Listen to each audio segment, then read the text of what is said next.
Let me welcome every one of you to another advanced EclipseStore Advanced training. Let's directly jump in and let me introduce myself a little bit. So my name is Kuemmel. I'm a senior Java developer for a long time. Currently, I'm project manager of the MicroStream cluster development. And I'm also involved in some other projects with the Allianz Insurance Company and also on the Fraport German airport.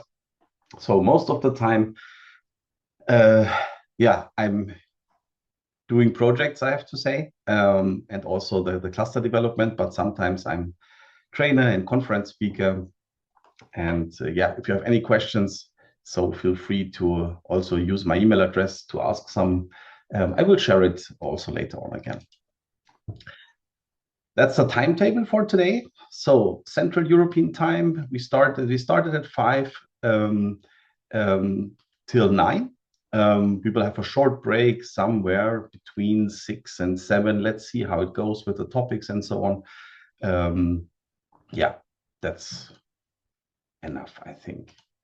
So that brings me to the topics. So usually I am starting with a performance demonstration of EclipseStore within the fundamentals training. But there was an error in it at the fundamentals training. So I could fix it. So I will share it today. So I will introduce you a little bit to the code base of the demonstration, and at the end, you will also be able to start this with Docker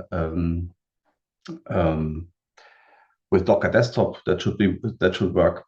And let's get into this.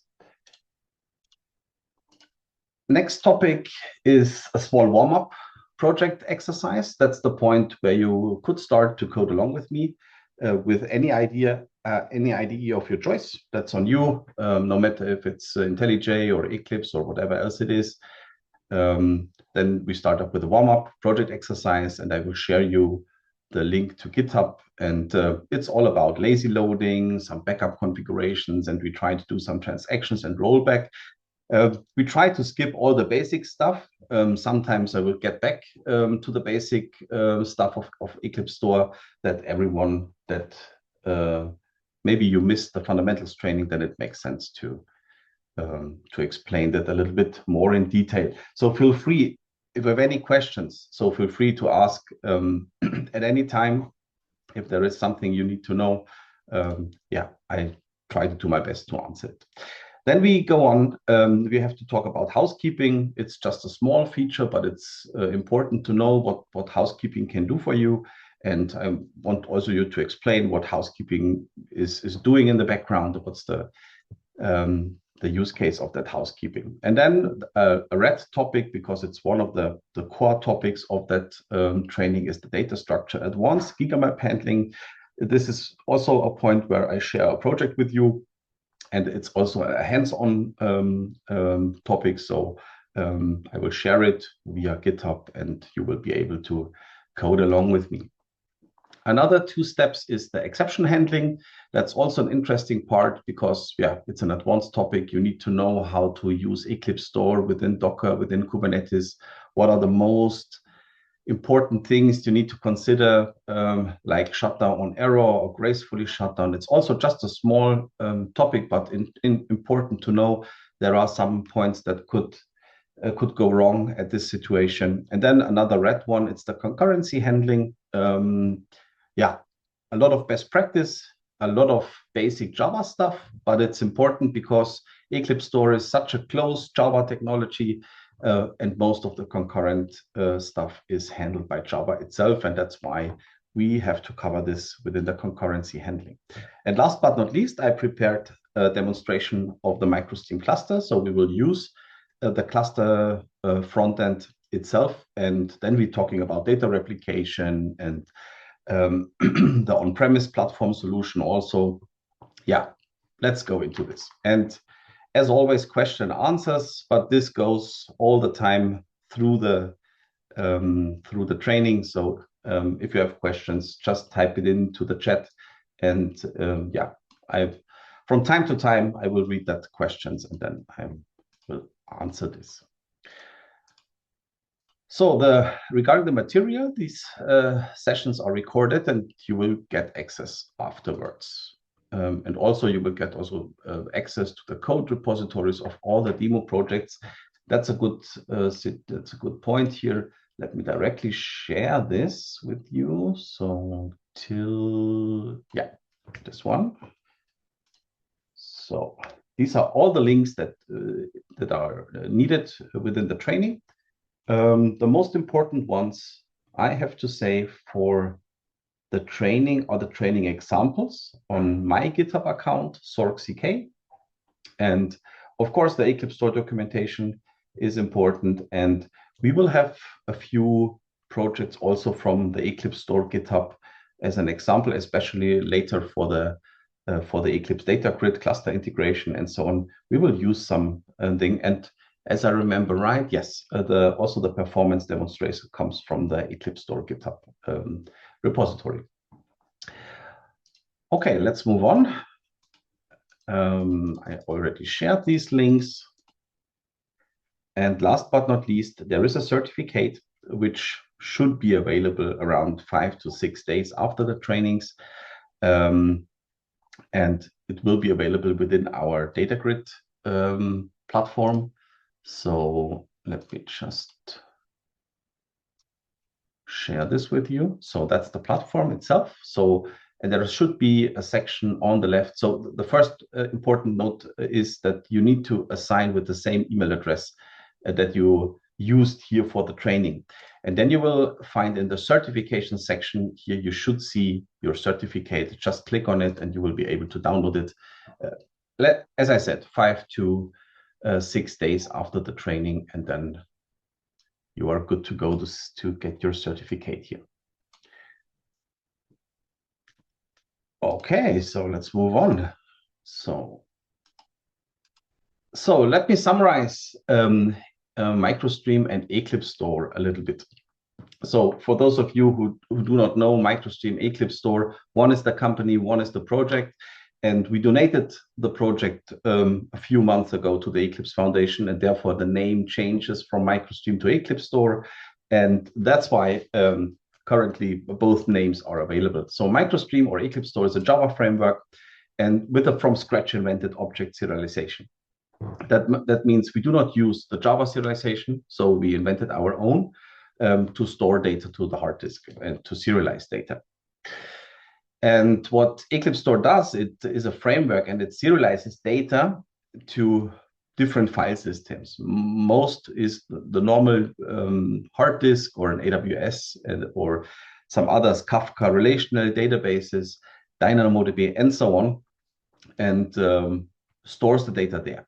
And one special thing is we will be able to update the serialized data partially. That means, let's say we storing customers and we want to change one customer within a collection, we only have to serialize that changed customer, not all the other customers, again, like with JSON, for example. So we are able to update it partially.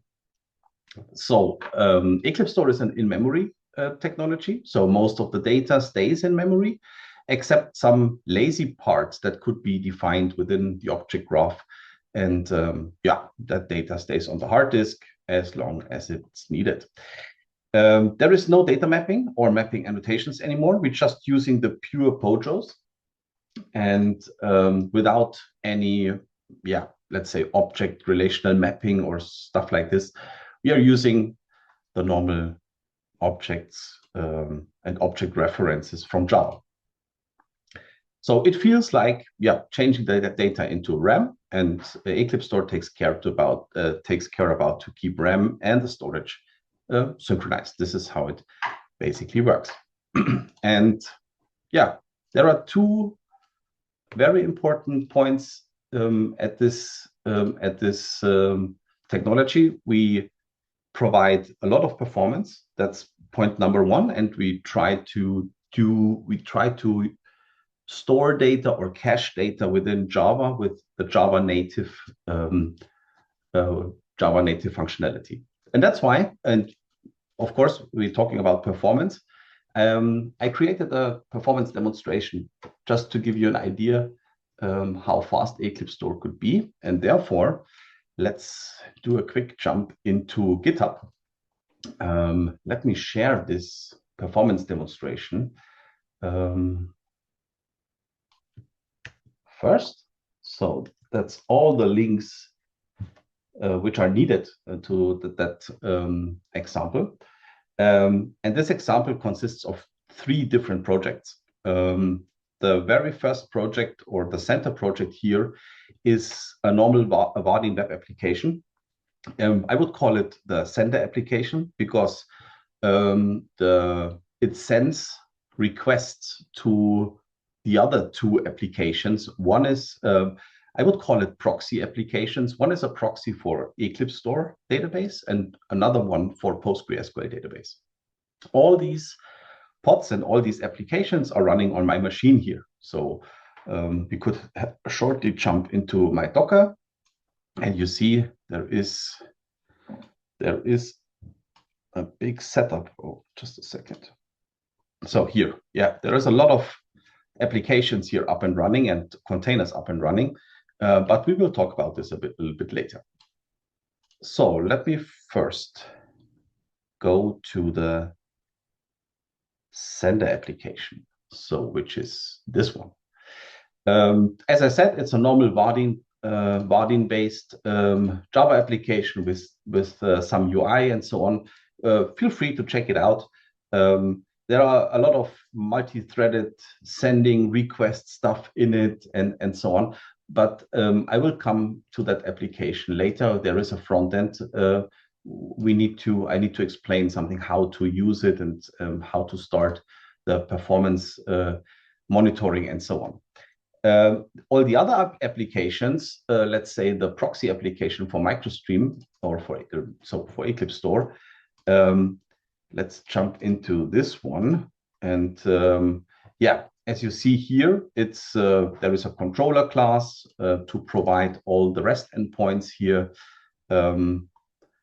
As I said, it's a Micronaut-based application for adding data and reading data. And then we have some domain classes here. It's all about books and publishers and authors and so on.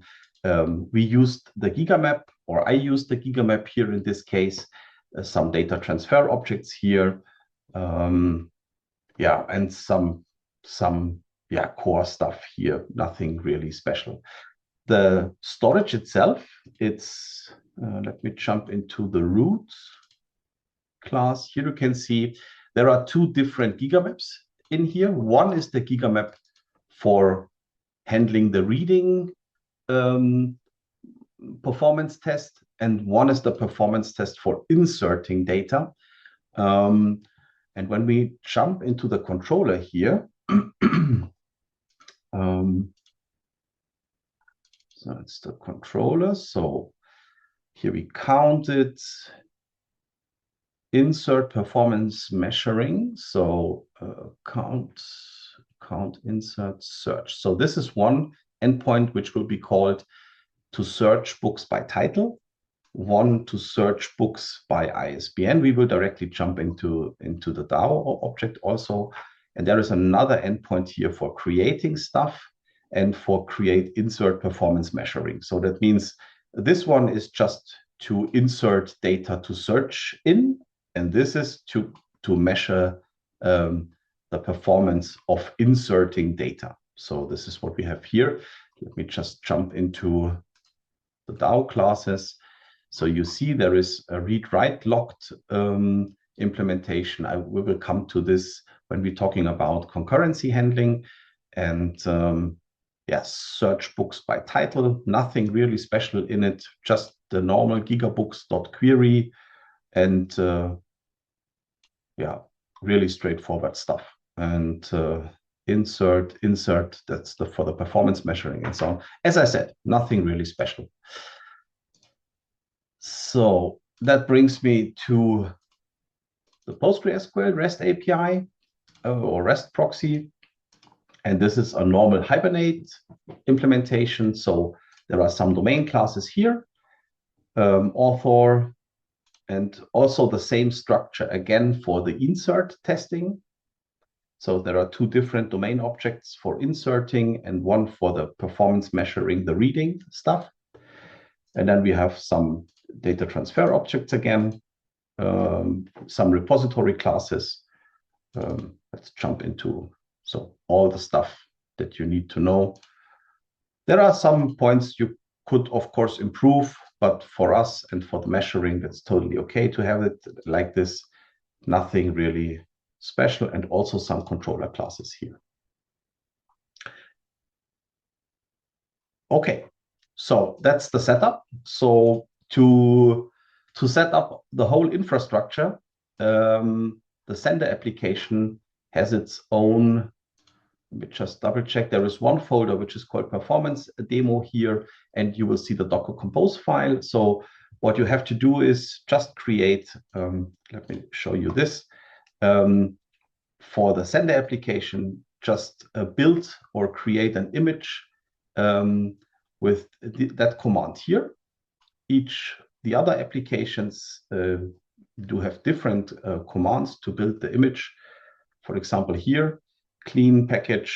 Oh, there is that Maven missing. You have to take care about Maven clean package -d packaging dot equals Docker. And then you have to copy all these images to your Docker environment, of course. So this happens already here on my system. Here we have Docker desktop, and here are all these images I've talked about. And then you could use the Docker Compose to start all the different containers. And when we have a look here, so let me just show you these containers here. So we have the C advisor, which collects the CPU data from the different containers. We have a Prometheus running to store all the metering data, a Grafana for creating charts and so on. And then we have the Postgres database up and running here. The Postgres metric exporter, we need one to share the metrics of the Postgres database. Then we have the caller application. Oh no, that's the what is this one? A performance demo caller MicroStream.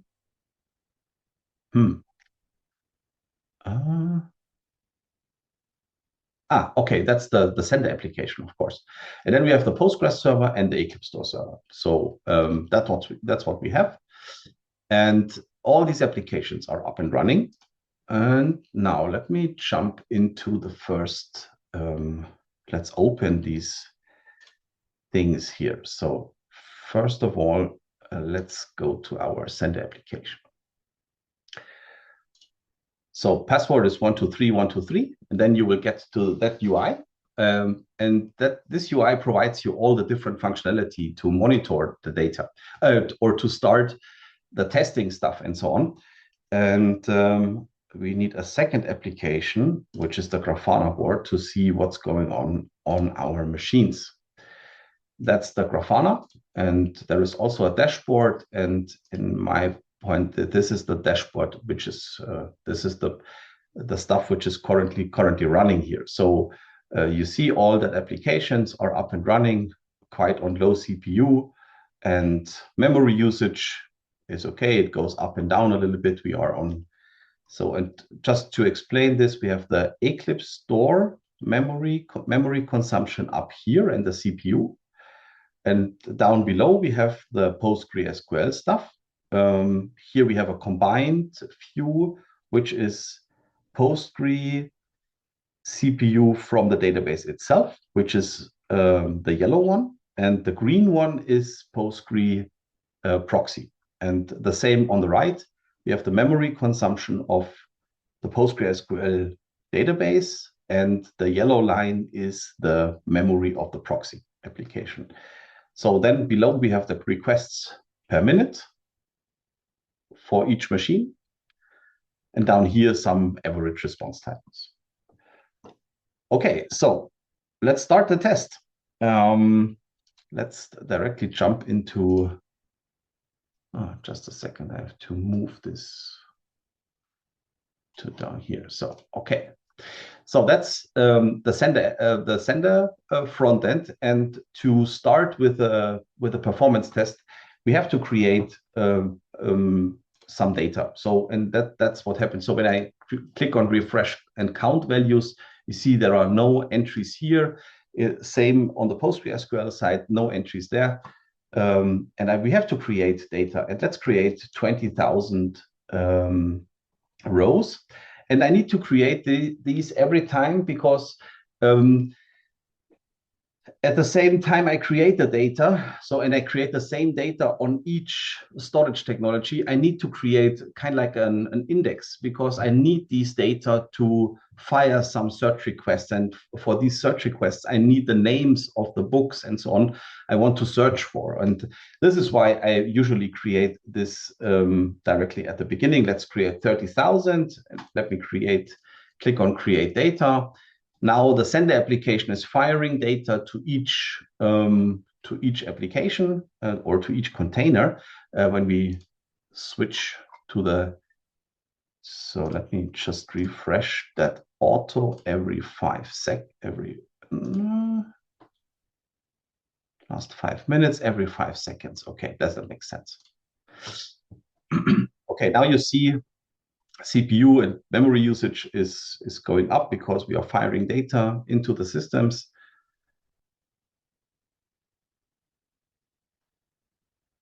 So you see the requests per minute. And we now double check. So how much do we have? 30,000. It's done on the EclipseStore side, and PostgreSQL is still working. Let's give it a short moment to create all these files. So the differences here, why it's EclipseStore so fast at that moment is I used just one store after adding that 30,000 entries. That makes EclipseStore really fast. And that is why the difference is so enormous because I'm calling one store after that 30,000. And that you will see it's a little bit different when we calling a store on every entry. Then it looks different. Okay, now we have 30,000 on each side. And that brings me to the point where we could start to do some random title search, right? So let's start this. That means we are firing title searches, and let's just use one thread, and we want to run forever. Then because we have just one thread, we do not have any ramp up delay that we need. And that is okay for now. And that brings me to the point where I could start the test. So now what happens is the sender application sends title search request to the proxy applications. And we should see this within the Grafana board here. Now we see CPU is going up on EclipseStore side, EclipseStore server, in the same way than on the Postgre server. It always takes a little bit because it gets the data every 10 seconds or so. That's why sometimes it needs a little bit.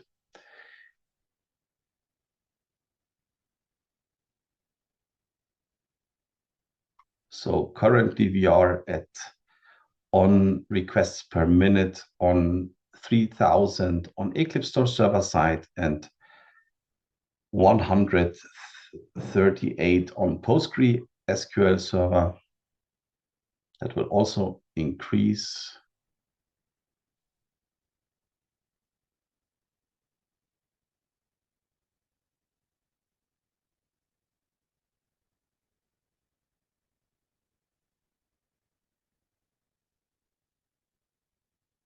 That is really bad. Really, normally Postgre should work.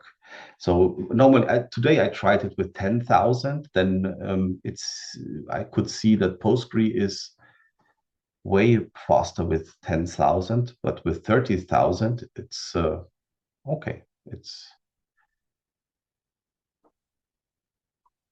So you see, the more data you have, the slower the PostgreSQL server goes. I mean, you could increase it for sure with some indexes and so on, but I did not have any performance improvements also on the EclipseStore side. This is standardized. So what we see is, okay, now we are on 60%, and every application is limited to one core. That's an important information. So we see that we have a 60% on the EclipseStore CPU consumption, and we have 60% on Postgre, and the database runs on 20%. So we have around 80% CPU consumption, maybe a little bit more. Let's have a look on the memory side.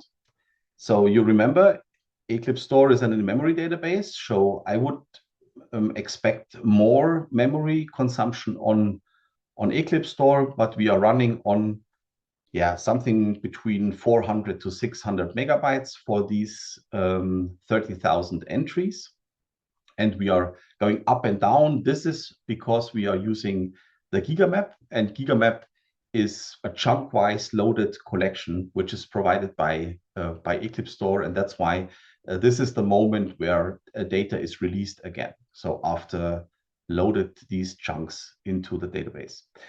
And we have the same behavior on the Postgre side. We're going up and down. And this is the cache which is working on the Postgre side or on the Hibernate side. That caches data and releases data again. So this is what we have on the Postgre. So more important is the amount of requests that we have. We have around 5,000 requests on EclipseStore per minute, and we have 302 on the Postgre side.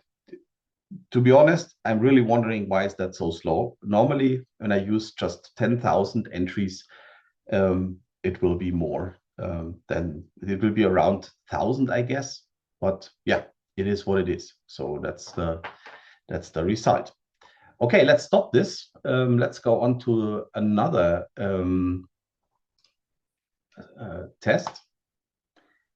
And let's choose the ISBN one, which is normally way more faster because there is no string search mechanism in it. Let's do the same. Let's run it forever and then start it. So normally it needs, again, a little bit that we see the result.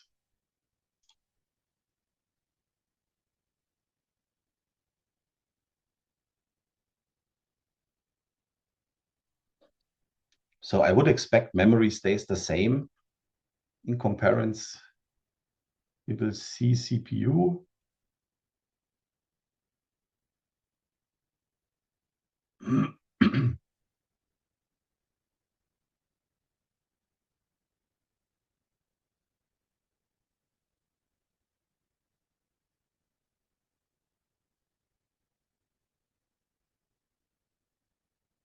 Okay. So now we are a little bit higher on the PostgreSQL side. We are at 7,344 now. Search by a specific ISBN number for a specific book.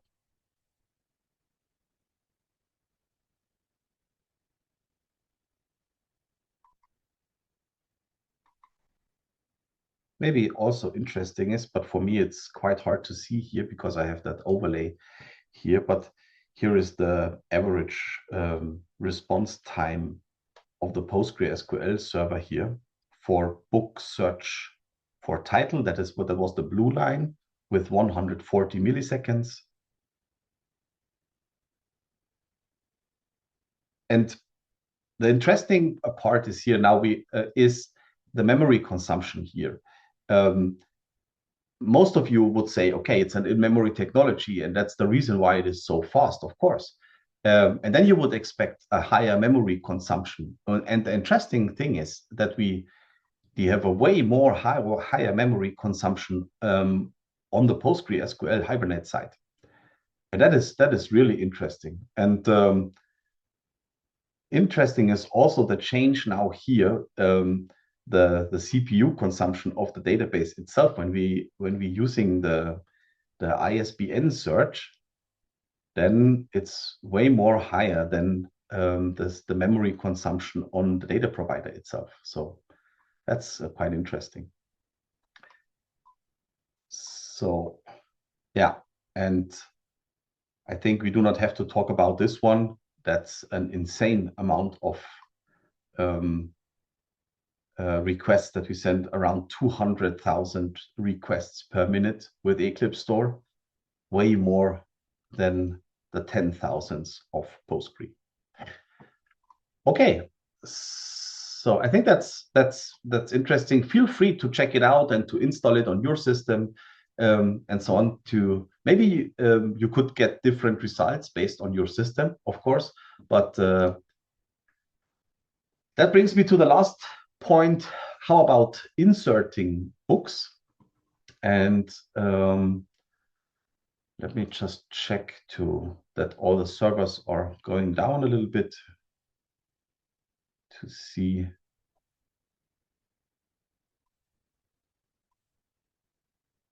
Okay, you see all the servers are going down. I stopped the calls, and to start the test here it's the same. So I selected insert books. Currently there are no books inserted here. Oh, by the way, so when you type in here, for example, an A and then click on search, you should see all the books which are inserted to the database in the same way here. Also, when we take A, then you should also see the books here from the PostgreSQL database. There are only 1,000, I guess, that are loaded here. And book insert count is counted here. So we have 0 inserted for now. And when we now start, click on start a test, and we refresh here, we should see, okay, 800 here, 400 here. You see these are the amount of books are inserted. And we should see it also here.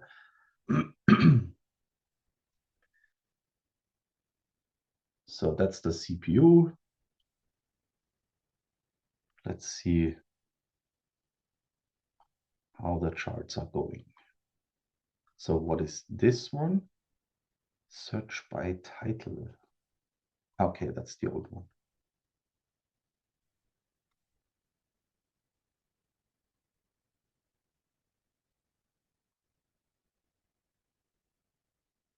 Okay, CPU is going up. Let's see how far it goes. And you should always consider the limit is 1 core. So after 1 core, it stops. It would be interesting to see how EclipseStore and also Postgre works. So that the reason why we set this 1 core is to see how the system behaves under the same conditions. And so memory usage goes up on both systems, also on EclipseStore, because we are storing data. Requests per minute. So we are. That's interesting. So let's use last 5 minutes.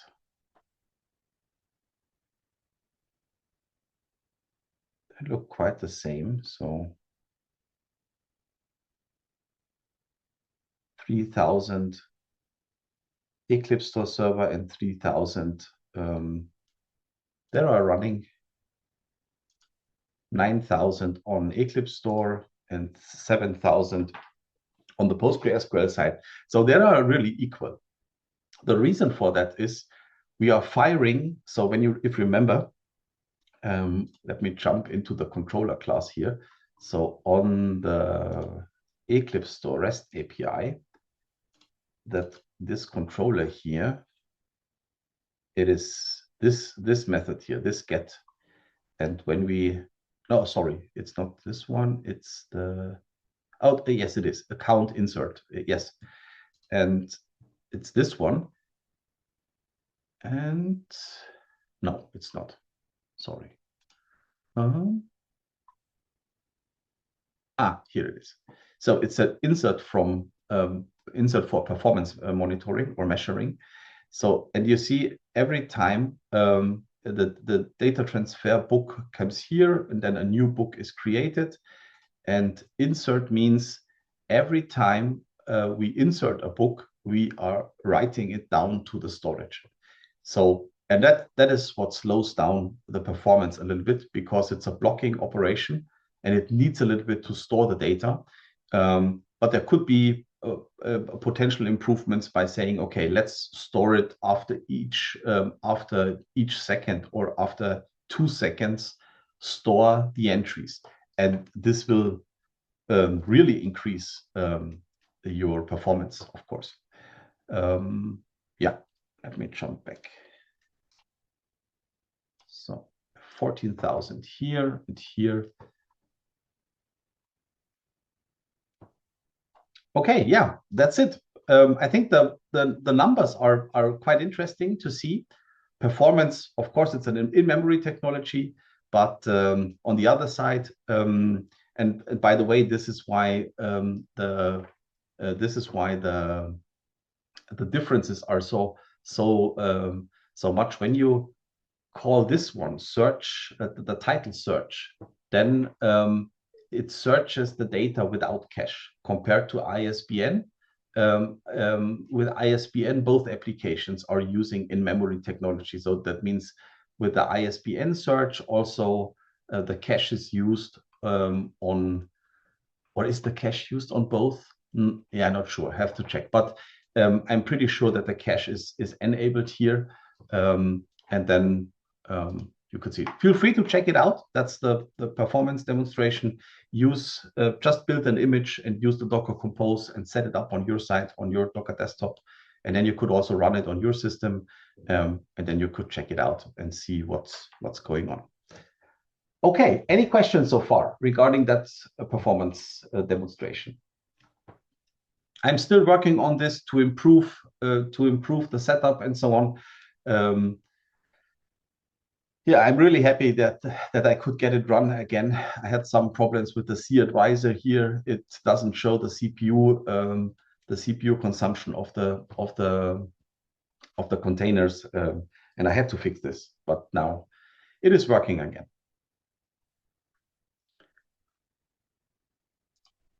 But I think it's quite impressive to see how fast EclipseStore it is compared to a relational database.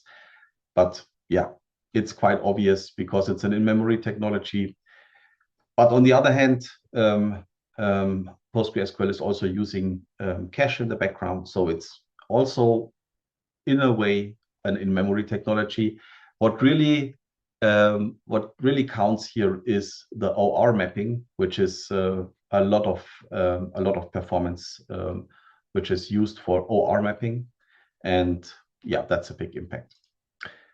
Okay, so let me stop everything here.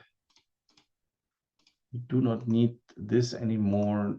This again, and let me stop this containers here. Otherwise, this will consume a lot of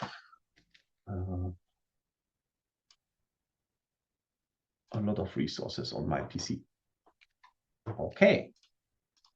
Any questions so far from your side?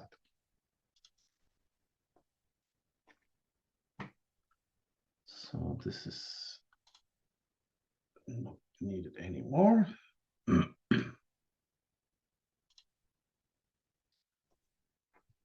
So that brings me back to the next project, the next exercise, I would say, which is the first hands-on or code along with me example. So let me share the repository to you. So it's the warm-up exercise, and one moment, so we do not miss anymore.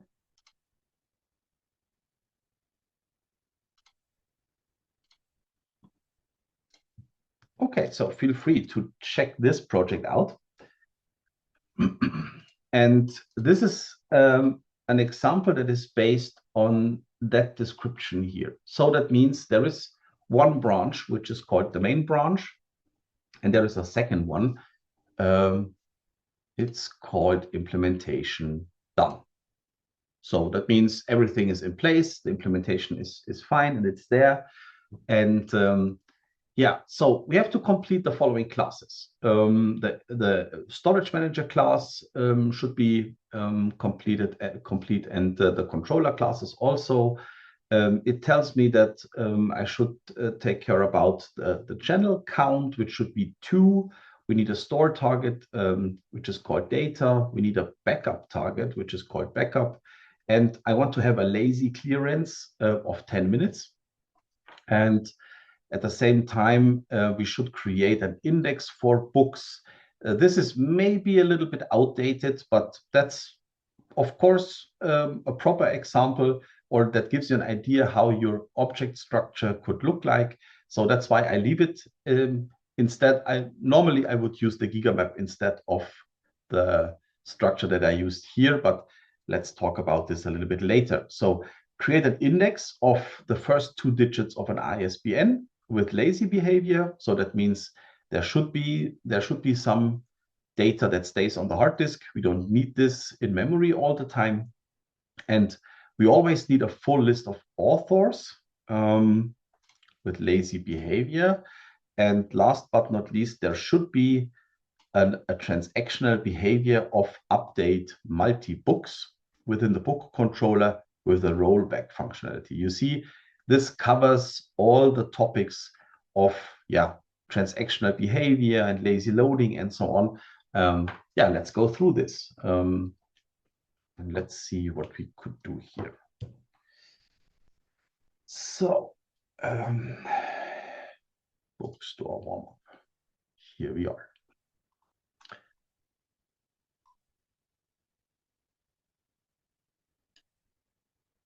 Sure, just a few words to the project itself. As I mentioned, it's a Micronaut based, or most of my projects are Micronaut based. It works the same than a Spring Boot application.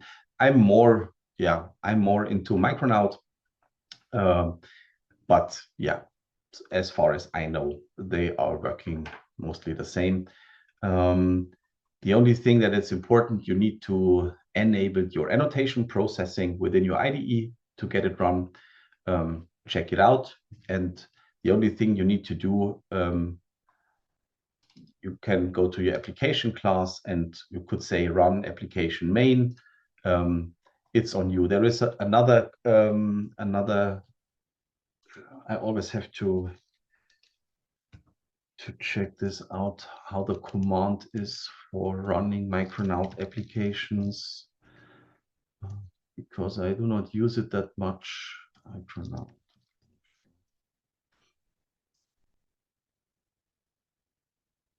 And I could also share this with you.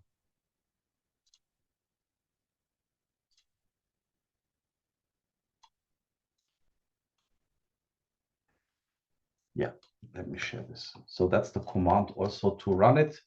mbnb, nbnw, mn run. That's the command, or you could use your IDE to run this. Okay, let's go through that application. There are 4 different packages, and you should start on the main branch if you want to code along with me. So, and we choose, main is still there. What's already done is the POM XML, which is already created. It's okay. It's a really old Micronaut version, but this is okay for the test. And I used JDK21 for this packaging jar. And all that the stuff here, the dependency here are normal Micronaut basic stuff.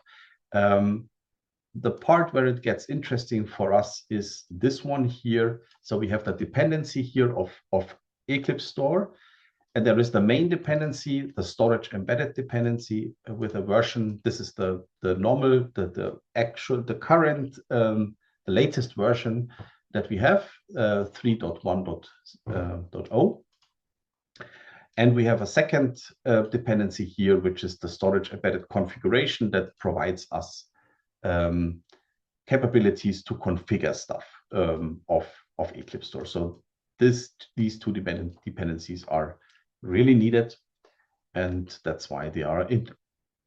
So as I said, they are already available within the POM XML. And then our first main class is the database class, or the DB class within the storage package. And those of you who are experts in such microservice application frameworks like Spring Boot or Micronaut, many things are injected, or they use the dependency injection instead of static content and so on. But I have always, I need to mention this, I created it in a very basic way. So don't blame me for some static stuff and so on. It's not a training for how to creating best, most efficient injected application. It's just to keep it simple to initializing storage and so on. That's why. Let me jump in. I need to open the example on my right monitor to not forget something. Okay, so let's start here on my DB class. So we need to create, or we need to instantiate a storage manager, and that's why we created our first static, and then we call it embedded storage manager. That's an instance we need. We call it storage manager, and as I said, we created it the static way. That's totally fine for us. So this is kind of like the database management system. So whenever you want to store something, whenever you need to access the storage, you would need to access that storage manager. And at the same time, we need one root entrance object. So let's call it final static. Let's call it root. That's okay for us. Static root, new root. That's okay. So you see there is already a root class available here. That's why I used it.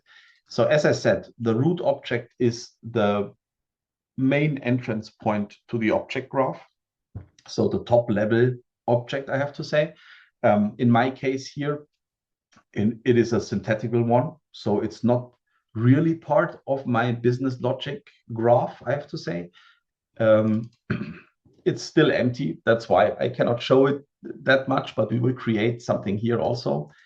Let's keep it as it is. It's the entrance point, right? So, and then I use a normal static block to initialize things. So whenever something is accessing that DB class, EclipseStore, the embedded storage manager gets initialized, and also the root object gets initialized. And that's why I have to initialize. So let's say storage manager equals, and then embedded storage.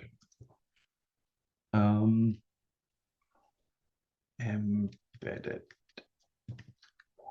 So let's see what's going on. Did I have something wrong? Okay, that's why. Yeah, the embedded storage configuration. This is what the embedded configuration package or dependency provides me. And there is a builder pattern that I'm mostly use. And that brings me to the point where I can set channel count, right? So, and we need a channel count of 2. This is the channel count itself. It's more a fundamental topic. It defines the number of threads that EclipseStore is capable to write down data to your hard disk. So we had to multi-thread this because of the write lock of your hard disk, for example. So it enables you to multi-threaded write down data to your hard disk. That is useful if you want to write heavy data, big binary files, for example.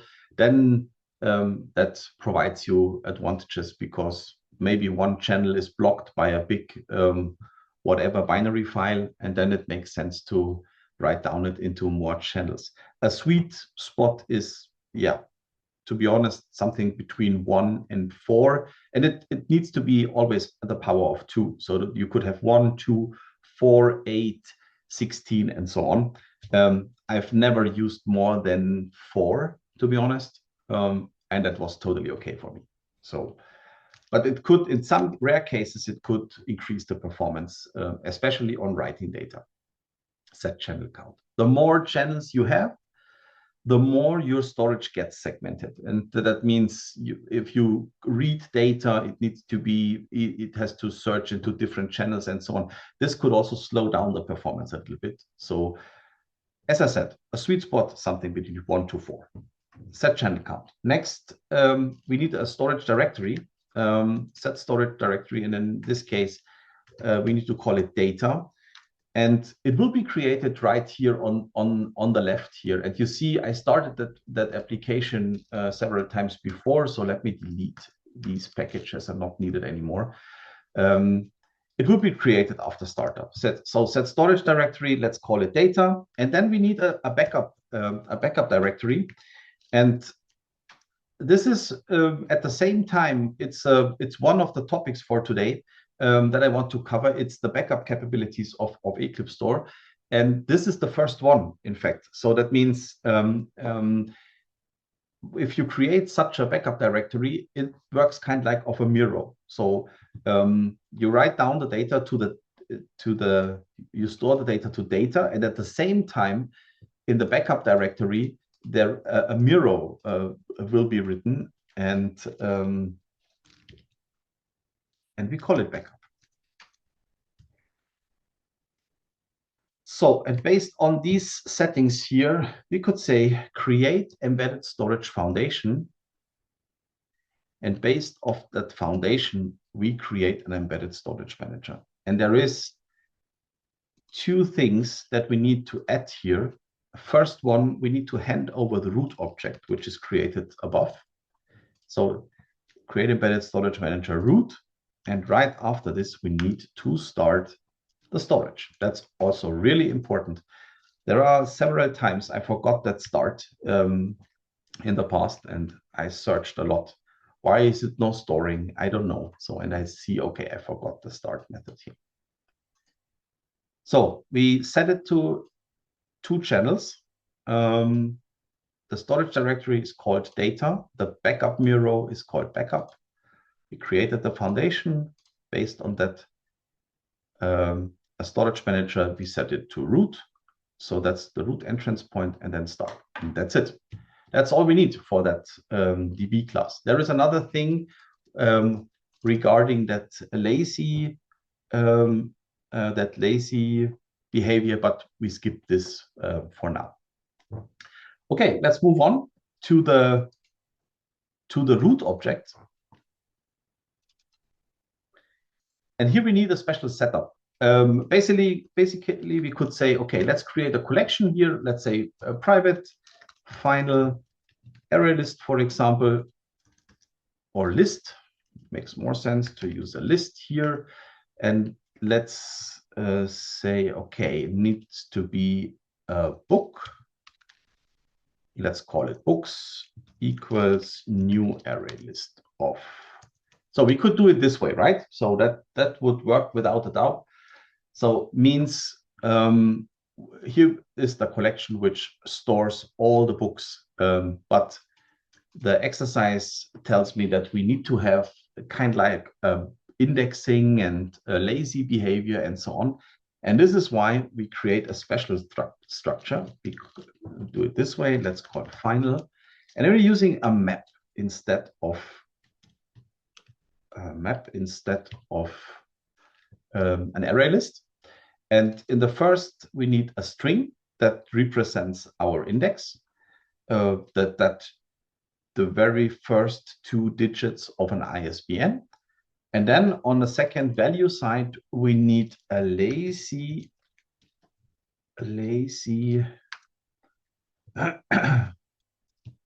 list of book. So, right? So this is what we do we need 1, 2? Yeah, third one. So books, let's call it books. That's totally okay. And okay, it changes because we do not need this anymore. Okay. So this is how it goes. So this is the structure I want to have. So the string represents kind of like of an index. And let's say we have millions of books here, for example, then this collection creates chunks of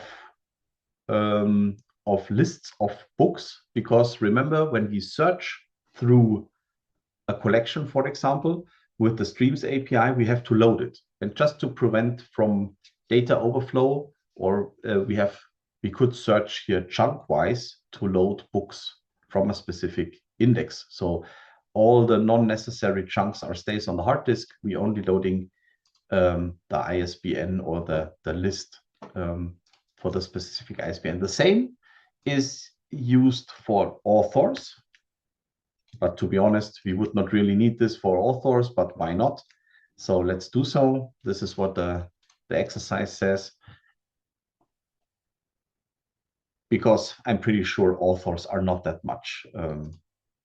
Yeah, because you never know. And we need some get and set methods here. And that's why I want to generate some getters here. You could, by the way, you could use also Lombok here at this time. This will also work with EclipseStore. So this is the definition of our root object, right? So that's it. Nothing more to do here. This is kind of like the definition of my database structure. The structure of the book itself, it's here. It's already there. Same for author, it's there. And that's it. So this is how it goes. We just registered these two objects within the root object, and as I said, this is a little bit, I would not call it outdated, but instead of using this, I would actually choose the Giga map instead of the map here. But that brings us to the next topic then. Okay, let's move on to the controller, and let's see what we can do here. So there is one method which is create books, and I created a mockup utils class to load some mock data, and it creates a list of around, I guess, 1,000 objects or so, and it tells me that I should enter my code here. So let's do so.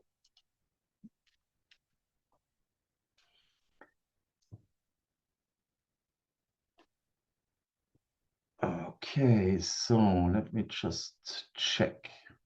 Yeah, I just copy paste this to save a little bit time. So that part.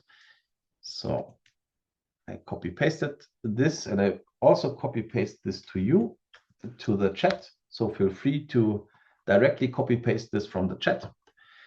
So let me go through just to save a little bit time. So all the created books, we go through it for each, and then we calling some methods like compute if absent for the map, and then I'm looking for the first 2 digits of the ISBN. I check if there is already an entry. If there is not, then a new lazy reference of an array list is created at this. And no matter if he finds something or he create a new one, after that he adds the book B to this collection. So this is what happens here. And it's the same way working. I find it a little bit annoying typing this compute if absent all the time. So that's why I copy pasted it. Yeah, that's okay, I think. Same as for the authors, but instead of this, we need to take care about storing things. And therefore, we have one method, and I already mentioned this. To store something, we have to go to our storage manager, and let's call store all. And then root get books and db.root get authors. That's what need to be stored at the end. And this is sometimes it's a little bit it's a little bit unusual because normally we are used to store the object which is created. So when we create a new customer, then we would hand over it to the database and we would say database store that customer. And it's a little bit different here because with EclipseStore, we have always to store the object which has changed, I would say. So and because in that situation, when we add something to the map itself, then we changed the map, in fact. So not the object itself. So, or in other words, we always storing the reference holder. So in this case, it's the map that holds all the references to our books. And that's why we edit everything and we need to store the map itself. And then books are successfully created. That's it. So that's why we hand over db root get authors and get books. Any questions so far? Something that is unclear for you? This is a mix of basic EclipseStore usage and some more advanced storing technologies maybe. Feel free to ask if something is unclear to you. Okay, create a single one. It works kind of like the same. That's why I just want to copy paste this again from the GitHub project. It's the same as I said. It searches for the same author, get ID, and so on in the same way with the ISBN substring and so. And at the end, it stores get books and get authors again. And not sure about this one. I have to double check this. This will not work in some situations. I have to double check this, but I think this is a wrong implementation here. I need to rework this. Because just let me explain this to you. In some situation, we will find already existing collections of books, right? So, and in this case, the inner list, so the inner array list here, so this one here is the future reference holder of a created book. And as I told you before, when we jump back here, it will not work to store the map itself because it would not store the inserted book because you have to store the reference holder. And that's why this will not work here. So I'm pretty sure I need to rework this. I mean, it will work here in that example because you change it within the RAM and that's okay. But if after a restart of the application, in some cases, you will not see any changes here. Or the data is lost then.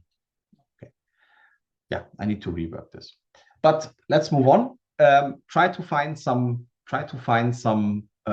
data. So let's find some data that all starts with 1. So and therefore, let's say return, and then let's say db.root. This is the entrance point to our storage. And then let's say get books dot entry set, and then say stream. That's it. Dot filter. Let me see here. Let's say get key dot starts with, and then we need a 1 here. And of course, we need a flat map here to flat map e dot get value dot get dot stream to collect this, and after this we have to say collect to unmodifiable list. Yeah, works like this. It's a little bit a long statement here, but to explain this a little bit, we have to stream through the books, and let's get the entry sets and stream through the entry sets here. And then we want to filter for a key starts with 1. So we are getting all the values from all the values where the ISBN starts with a 1. And then we say flat map here, because the result will be a list of books then. That's why we need a flat map here. And then we stream, we want to have the values here because we want to return books, right? And that's why we stream through these books. And at the end, we say collect and collect it to an unmodifiable list. As I remember right, we could use a normal list. This will also be possible. Then this list is modifiable, and it could also be calling, could also call to list here. This will also work, but this also returns an unmodifiable list then. Okay, doesn't matter anymore. So that's it to find everything that starts with 1. Okay, last but not least, a little bit more advanced situation here. Update multi-books, and as you remember, we have to implement more transactional behavior here. So that's why I just copy paste the inner section, or yeah, let's start with the list. So let's say we want to update all the books that starts with ISBN 1. So that is what we already implemented here. So now we have a list of books here. And that list of books needs to be iterated. And I'm copy pasting this. So that means for each book, we say we need to set the price to 50. So that's what we want to have. So this is not needed so far. So this is what we want to do. So we want to iterate through these books and want to set the price to big decimal 50. Okay, so when you remember what I explained you, we could do it this way. We could say db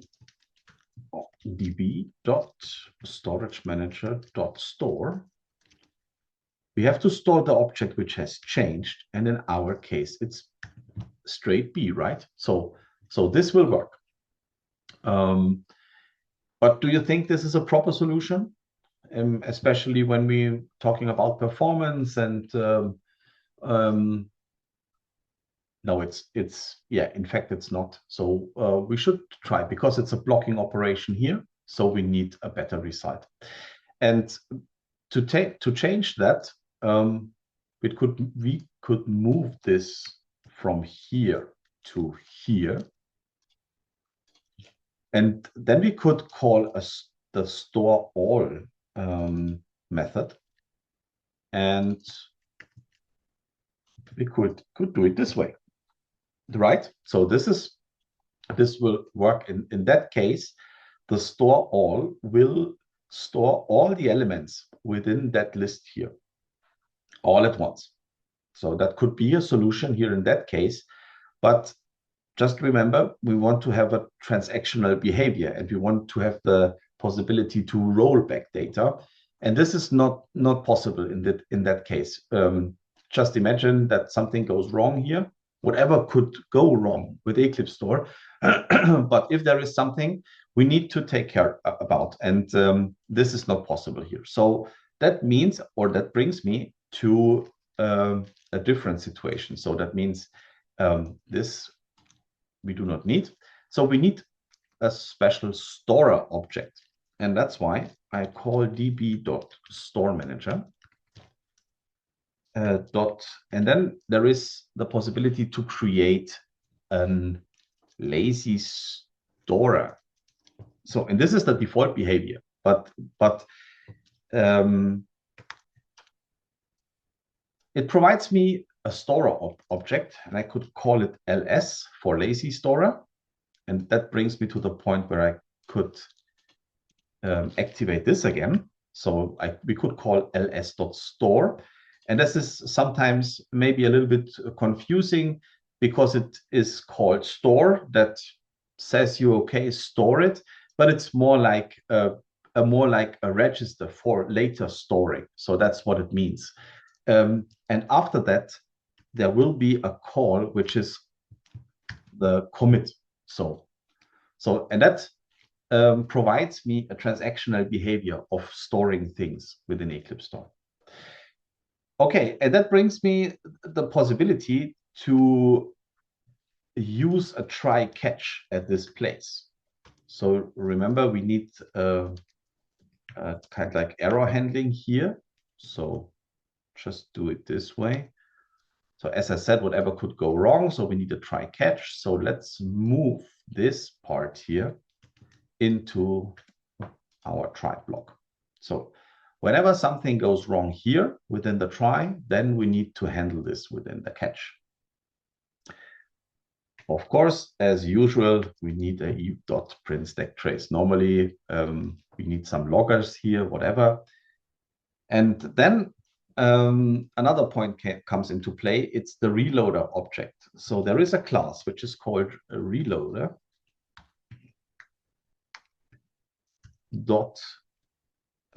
Let's create a new one. And this reloader needs the storage manager, and to be more precisely, the persistence manager to work. And it provides me then that reloader object. And let's call it reloader. So why do we need such a reloader? The point is, or what does this reloader do? So at that moment, we are using this line of code. Then RAM is changed, right? So this happens directly on the RAM. So that means all the concurrent users are accessing the same object graph, can see this change. If something goes wrong, we need to reload and we need to change or we need to revert all that changes. That means at that moment when something happened up here, we need a reloader that loads the real data from the storage again and updates the RAM. Then that's why we need it here. So we have that reloader, and then we are using that collection here. We say is start with an a dot for each, and then we could say b for each book. Reloader dot reload flat. So that's okay for us to reload it flat, because flat means only the fields of the given object. So right, and we just changed the price. It's a direct field of book, and therefore it's okay to say reload flat, because just the price could change, could be changed, and after that we have to return an error, whatever. So I just copy paste this to save a little bit of time, to bring back the response. And that's it. So this is how transactional behavior could work with EclipseStore. It's pure Java code, and this is how it should be. Okay, so if I'm right, everything is implemented as it should. The DB class is created, and no worries. We will have some more projects which are created on a very clean way later on. So we have our root entrance point with some map and lazy stuff and so on. Let's try it out. So let's start it. So there is no backup and no data folder available so far. So let's click on that bug here. So application should be up and running on localhost 8080.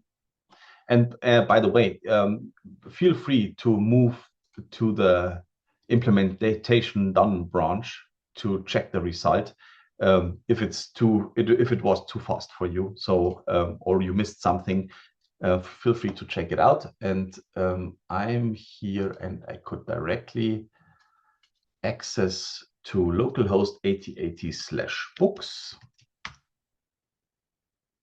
Did I do something right or wrong? Let's jump into the books controller. It tells me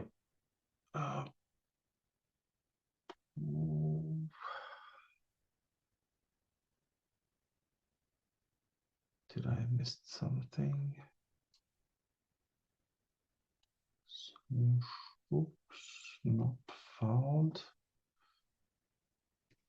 If there is something wrong.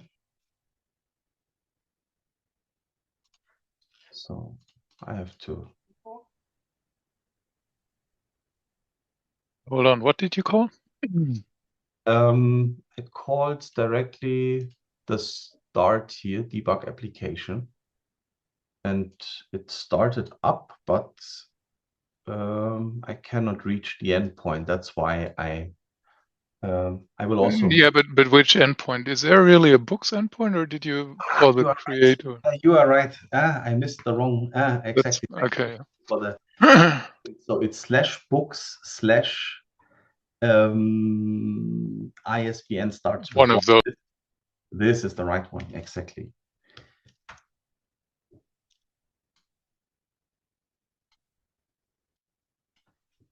So I have to start it again. So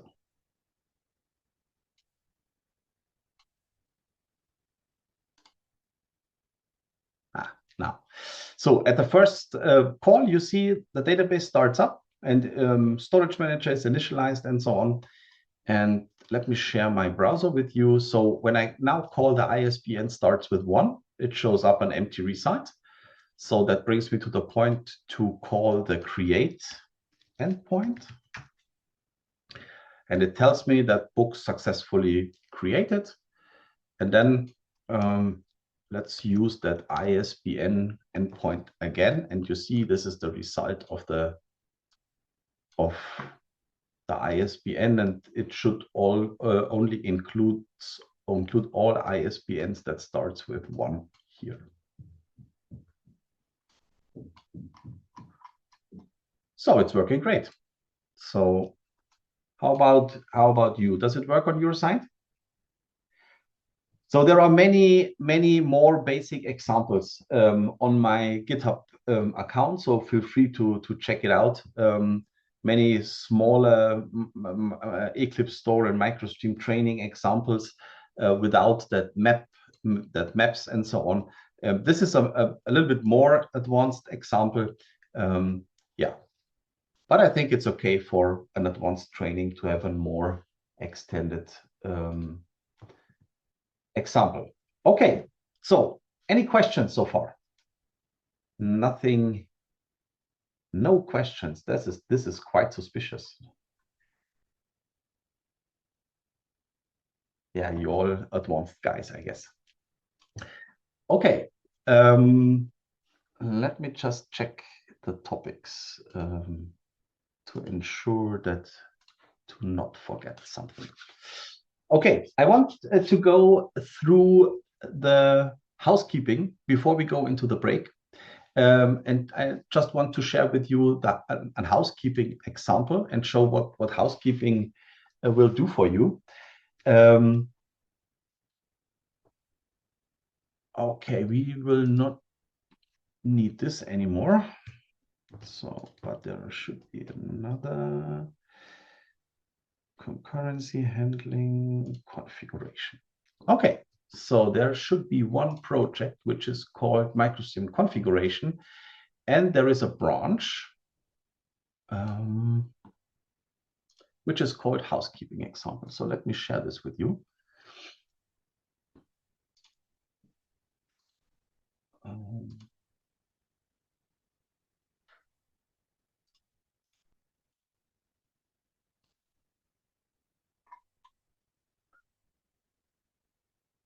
Up.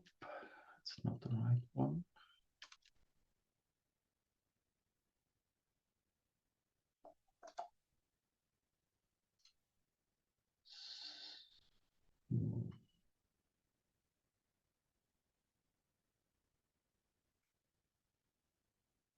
Oh, come on, there it is. Configuration. Come on.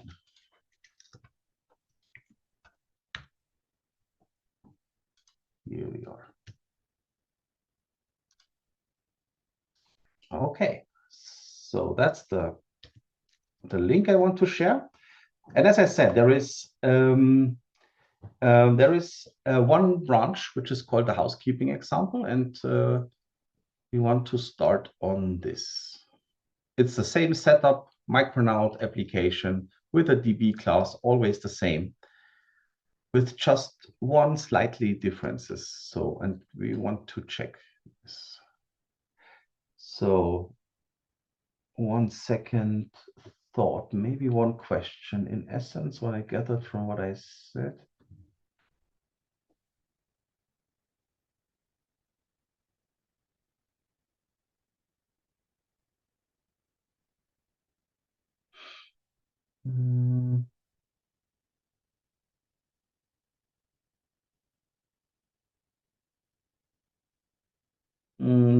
Yeah, that's right in a way. You should always ensure that you stored it the right way. Normally, it's not really a big issue because when you are more experienced in EclipseStore development, this is really not really an issue because you know, okay, you change something, you add something, you know what you need to store.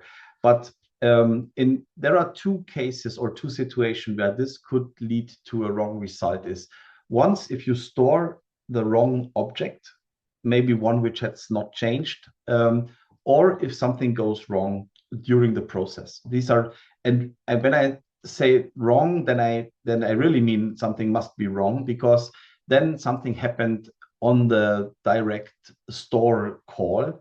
And that could lead to, let's say, you lost your connection to your AWS S3 bucket, for example, or you have a persistent volume attached to your container and this is detached for some reasons, whatever.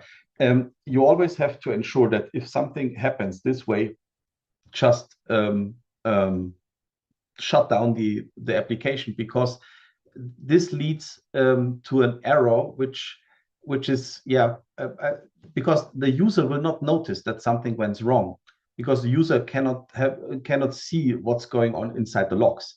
In the logs you will see the error message, of course, but the user will not notice that someone goes wrong because you're working on the RAM has changed, everything seems to be fine for the user, and he will work on this, and that's the moment where you need to shut down the storage to really, or to pop up some notification that something happens and you shut down the system because something really bad is going on in the background. So this is a situation for if the store goes wrong. On the other hand, if you are programming and storing the wrong object, you always have to ensure that data is stored the right way. This is basic testing stuff and so on. But you have to be aware of this. There is no successful committed result at the end.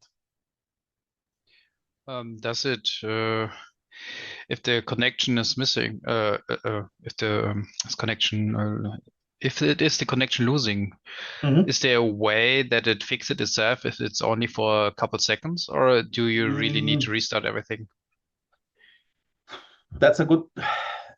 I mean, in some rare cases, it will repair itself because let's say a container is detached for whatever reason, then two users try to add a book, for example, and at that, if that leads to an error, and then the container or the embedded the persistent volume is attached again, the third customer that stores a new book will automatically store the new ones with it. So, but this is a situation, I don't know if this feels right in a way. So it will fix the problem, of course, but yeah, I would not risk it to have it. Because it's each store is an atomic storing mechanism. If it goes wrong because of a detached persistent volume, for example, then you should check why is it detached and what happens on your Kubernetes cluster or whatever happens then. But just to clarify this, sometimes it could be really tricky to check if it's really stored on your hard disk, and you should be aware of that.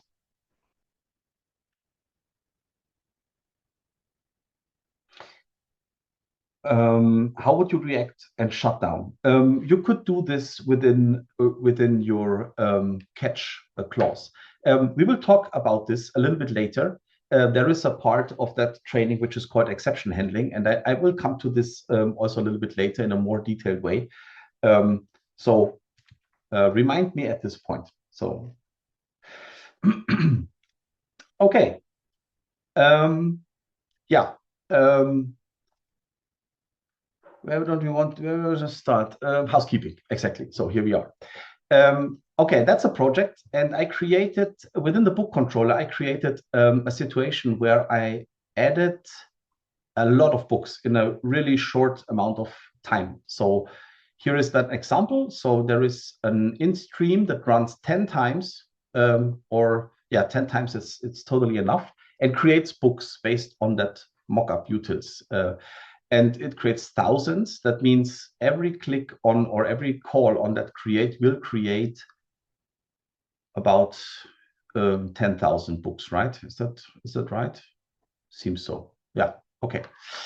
So and we could have a look into the data folder when we are calling this. Let's do so. I have to check you see, housekeeping is standard housekeeping, the default values. There is nothing special here. Data folder contains the data. This is by the way, the initialization by an XML file, but also property file is possible. I will show that also later. Okay, let's start that application and see what happens. So up and running. So I will call the local host on my second monitor, and I just want to check it is books, right? Yeah, just to initialize the storage. Now we should see the data folder here. That's great. And there is the channel 1 because it's just a single channel storage, and we have the persistence type dictionary here. And when we now jump into the channel and open in Explorer, it would be interesting to see what's going on here in the channel. When I call the books, was it create? Yeah, I think it was create. So now it runs, and you see the channel files. It always writes here more and more files.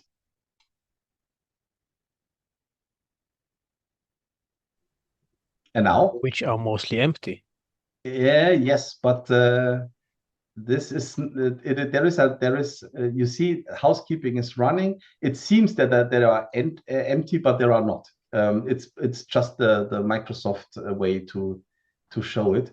And you see the housekeeping is cleaning up a little bit, but it creates these files again and again. And that happened always when we so the housekeeping is too slow to clean up all these files, and this should not be the behavior that we want to see. When you now write data all the time, it creates all the channel files, and then it will end up in a data overflow on your system. And now we could change this behavior.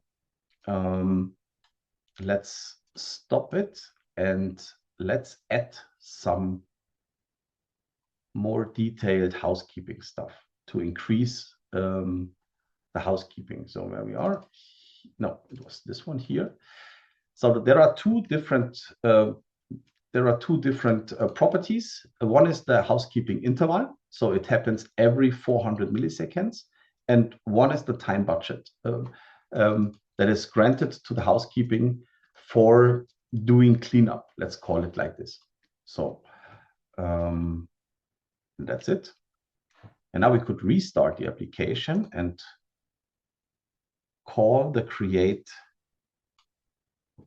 method again while we looking at the folder here.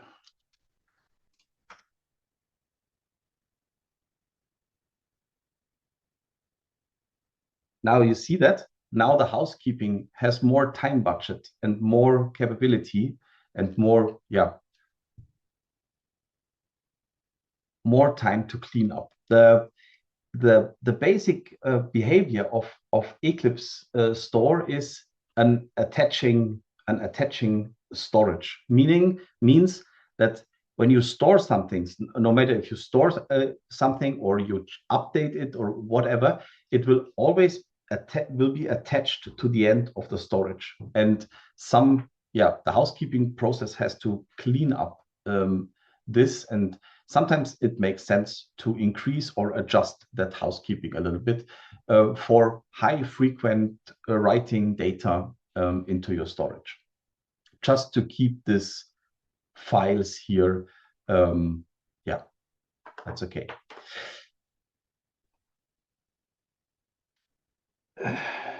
EclipseStore provides metrics, of course.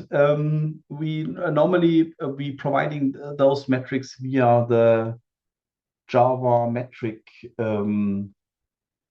It's always the same JMS, Java metric, JMX. Thank you. It's always the same.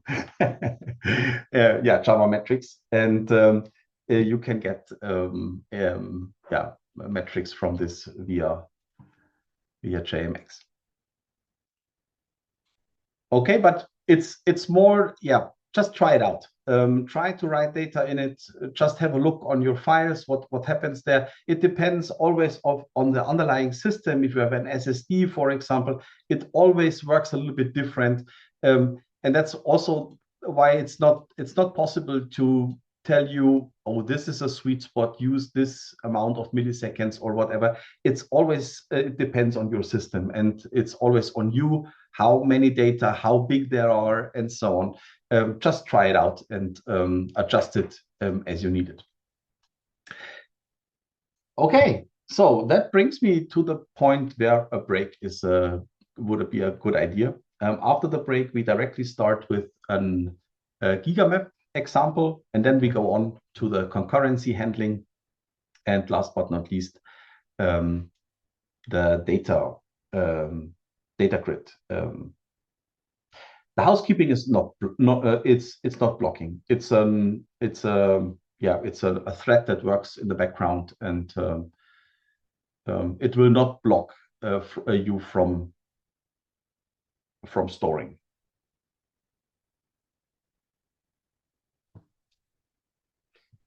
A timeout? What do you mean with timeout? You mean the time budget? It's more a time budget of.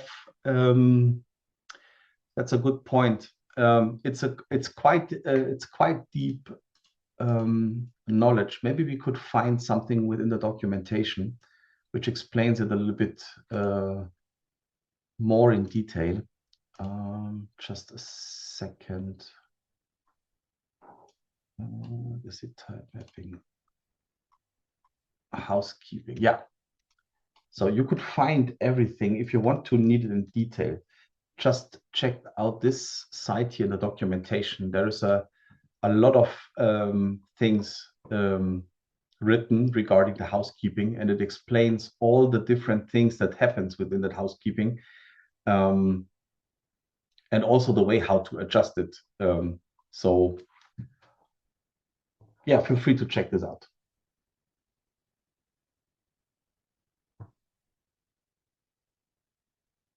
But from my side, I've never recognized any anything here or any blocker issues or stuff like this. It's working in the background, and you will not taking note of them. Maybe it could be that the direct store, so the access to the storage, could be blocked by the housekeeping. But yeah, I would say this happens so fast. Yeah, much faster than on any other storage system. So I would not have worries on that. But feel free to check this out. If there are any further questions, I have to forward you to Florian, maybe to our developers of the engine in the background, and they could answer this.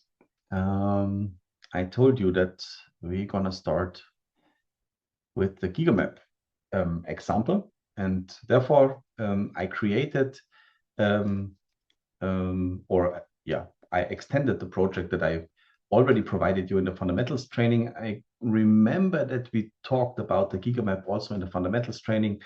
That's why I keep this topic short. I want to do a small example also together with you on that. So I created a second branch, which is named Start Implementation here, just to go through the different steps how to use the GigaMap, because it's a more advanced component, and sometimes that could be a little bit misleading.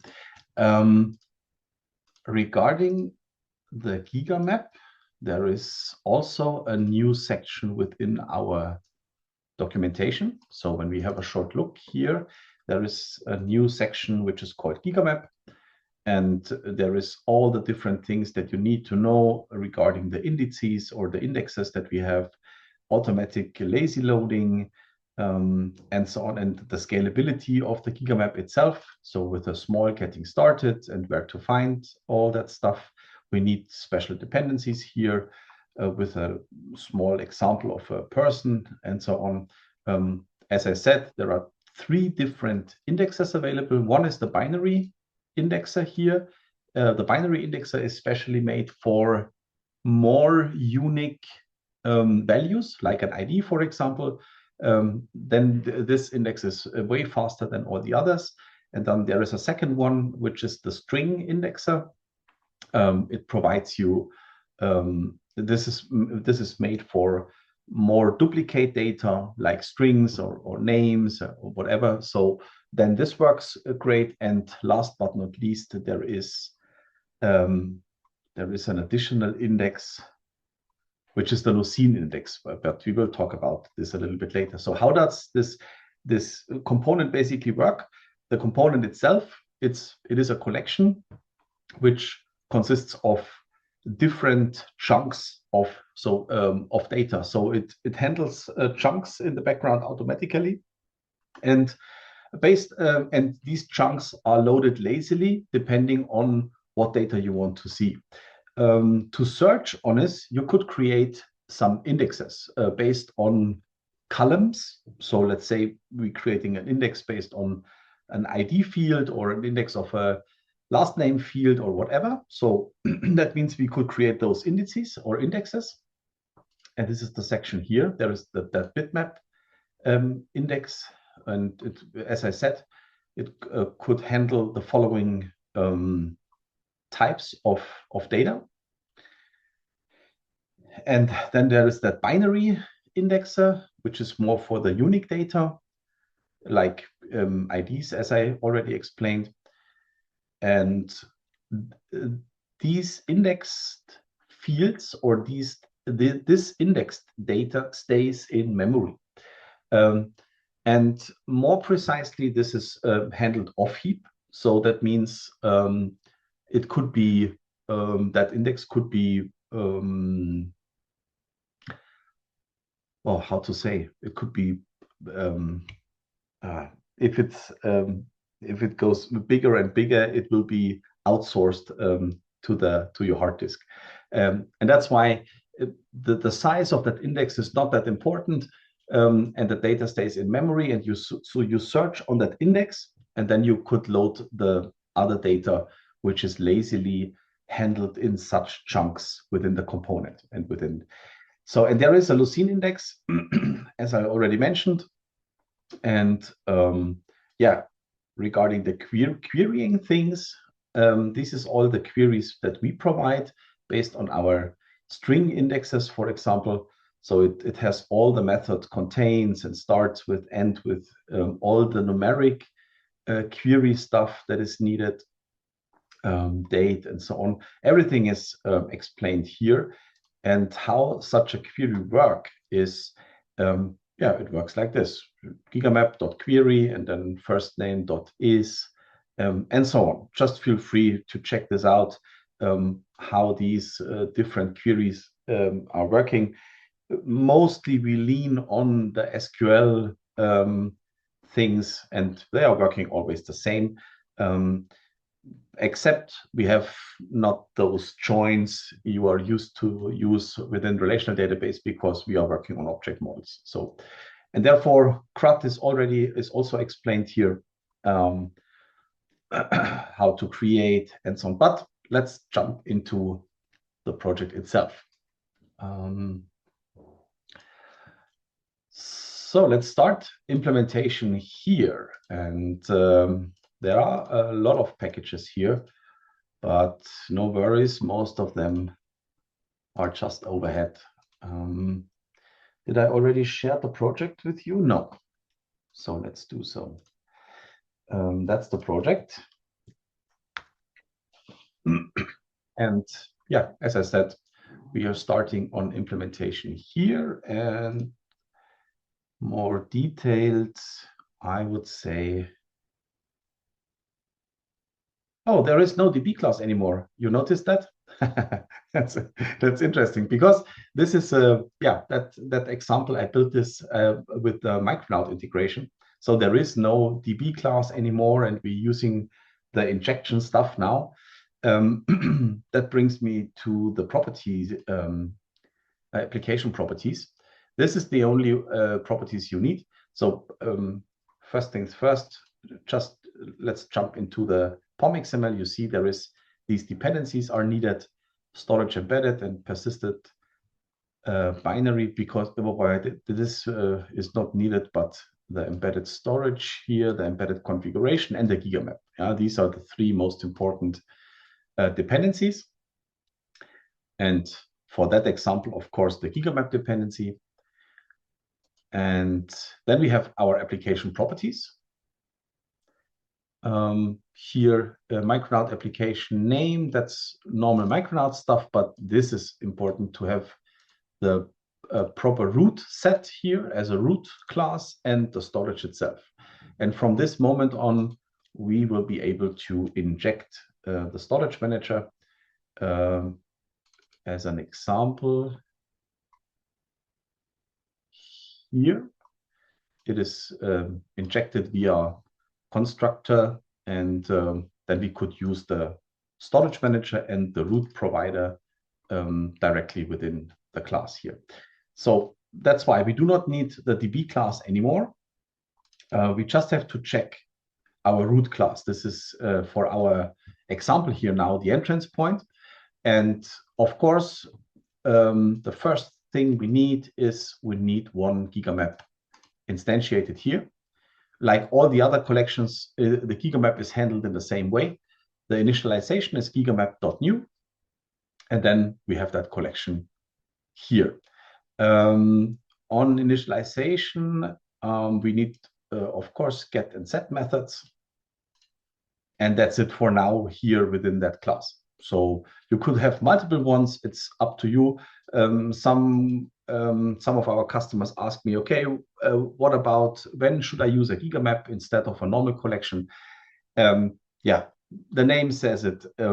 Use it whenever you want, basically. It is more, of course, overhead collection than all the others. I would say, what is a normal amount of objects within a collection? That is really hard to say. It depends on the size of the object itself, and it depends on how often the collection is used and so on. Yeah, the name says it. Always use gigamap when you have gigabytes of data, maybe when you need to do heavy lazy loading and so on, then the gigamap is the right choice. Yeah, that's I want to say. Yeah, normally I'm in most of the project that we used, EclipseStore, we didn't have that gigamap because it's a new component. We used normal collections and maps instead, and these applications are also working great. So yeah, feel free to find out what makes sense or not. Like, it's hard to say how many objects there could be. So we are okay with 200,000 objects in one collection. That works also great. But I would say 200,000 is a limit, or say, let's say 100,000. Then I would think about a different collection or a map or a gigamap. Okay, so root object, check. We need to create those indices, and that brings me to the book indices class here. And what I already implemented here is an inject of the root provider, because the root object is necessary here, or is, yeah. Then let's create such an index. So here, okay. So index a string. So this is the ISBN index. I used the indexer instead of the binary indexer, but that's okay for that example. That is the ISBN index. You have to add a name for the index itself, and you have to define the fields. That's the only thing you need to do here. So to return the value, that's all you have to implement. That's one. And another one is the local date indexer here. Because I want to search for the publication date, for example, that's what I want to have here. So that's it. And in addition, I created another method that registers the Lucene index, because I used a Lucene index for the name of the book or for the title. So, and this is the normal Lucene implementation. So there is a Lucene context which is created, which is based on the main object book. And this is the path to the Lucene storage, I would say. So the Lucene index, which is stored then. And then we have a new book title populator, which is this class here. It's already implemented, so feel free to use it as it is. But at the end, you create such a category here, and Lucene index.category, and then you add the Lucene context. And at the end, you have to add this index to the map. Remember, the map here is the gigamap itself, and that's it. So that brings me to the point. So these indices class is finally totally implemented, and that leads us to that constructor here, where I could enable it here. So this is where all these indices are created, bitmap indices, and we add these indices. And last but not least, we have to register one special index. Oh, register. Oh, again. Sorry. Okay, so that's the Lucene index, which is added then. And the last step is you need to create one unique identifier index. And in my case, it's the ISBN index. I used it as the unique index. There is one necessary. You always have to create one identifier index, kind of like a primary key. If there is no ISBN, it could be an UUID or whatever. But this is important. Otherwise, it will work without, of course, but then the GigaMap will create an index based on all entries, on all fields. And that will lead to no longer functional lazy loading anymore, because as you remember, indices are always in memory, and that means so you should better use an identity index here, otherwise lazy loading will not work. Okay, so this is how the GigaMap is instantiated, and that's it, right? We have to take care about the DAO class. Where is it? DAO book. Here we are. Let's start from the top. We injected the things we need. Get book by ISBN. Let's enable this. And this is exactly what we already saw in the documentation. We need that dot query, and then we could say book indices dot ISBN index dot is, and then we hand over the ISBN find first punct dot get. That's it. Nothing really special here. It's really straightforward. This is the Lucene index. This is the part where the Lucene API comes into play. This is work as Lucene usual works. To be honest, I'm not an expert in Lucene, but yeah, with a little bit documentation, it's quite easy to use. Lucene index query, and then this is where the Lucene API comes into play. Page books. Yeah, this is just the page functionality of the GigaMap itself.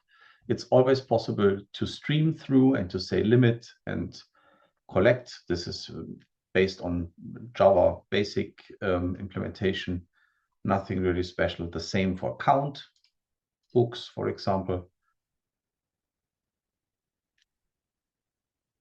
Insert, that's maybe a little bit more interesting. There are two different ways of storing things. Both are working. Come on. So first, we need to add a book in the same way that we add a book to any other collection. And then we have two options to store. One is the manager, which is the storage manager dot store root provider dot gigabooks. So that means this works the same than any other storing mechanism on EclipseStore. This is the default one, I have to say, but there is a more advanced one. You will be able to call a store method, which is directly implemented on the GigaMap. So to call store here. This is new. A more, let's say, convenient way of storing things. Last but not least, that's interesting. We need to call this, but I need to double check this,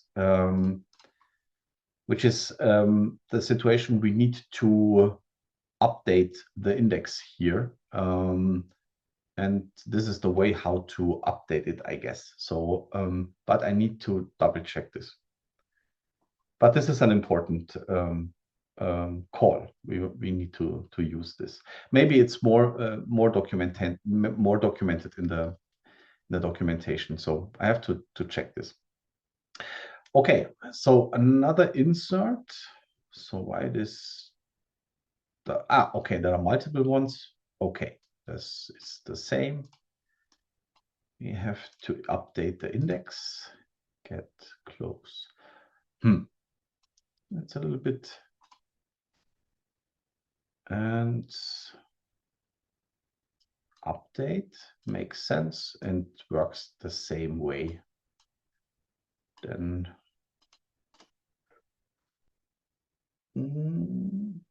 yeah, it works the same way. Store all, it works the same way than we already had it. Okay, and that's it. So let's say use the component itself, just fill it as usual, just creating some indexes or indices and edit, and then use the query API to find the data. Just give it a try. So let's start it. It should directly work. Nothing really special, I would say. Okay, so let's say localhost 8080. And I always need to check my controller classes. See, now it's called gigabooks instead of books. And search, and yeah, I create all with, yeah, but the database is initialized. So that is a good sign. So here is my browser. Create all, books successfully created, and then we could use count. So at the moment there are 1,000 entries in it. Maybe if we call it again, so then we should have 2,000, right? So that, yeah. And then we could use the page, I guess, page 100. Then we see the data here. But I would say more interesting could be the, just a second. Yes, need to find the right setup of my Postgre, of my Postman, sorry. Where is it?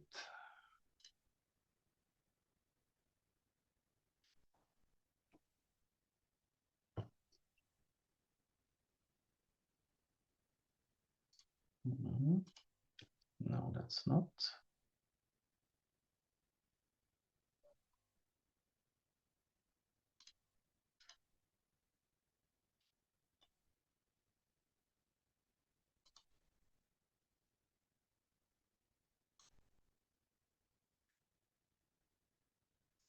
So many different workspaces and other things.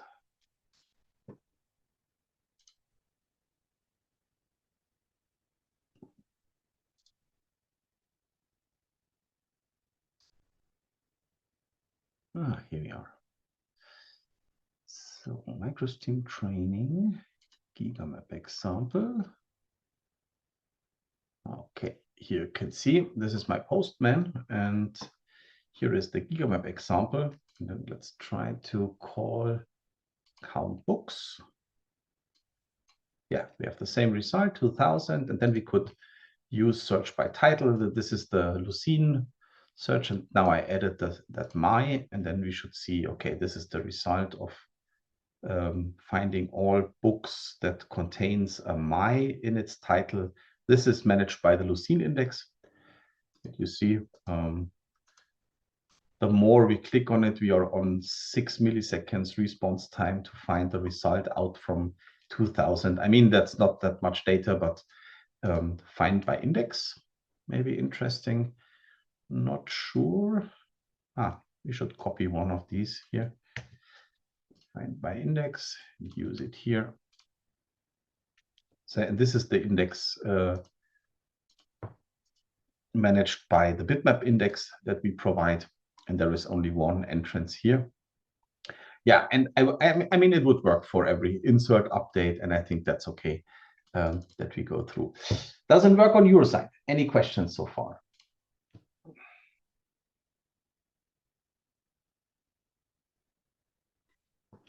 I think I shared the GigaMap example on the fundamentals also, and that's why it's, for some of you, it's not a new topic, but yeah, it's great to see that it's working. Okay, so then I would go on with the next topic is concurrency handling. And that's a quite interesting one. So let me clean up a little bit. So I would not need this anymore. So concurrency handling, that's the project for it. So first I want to share the project with you, as always.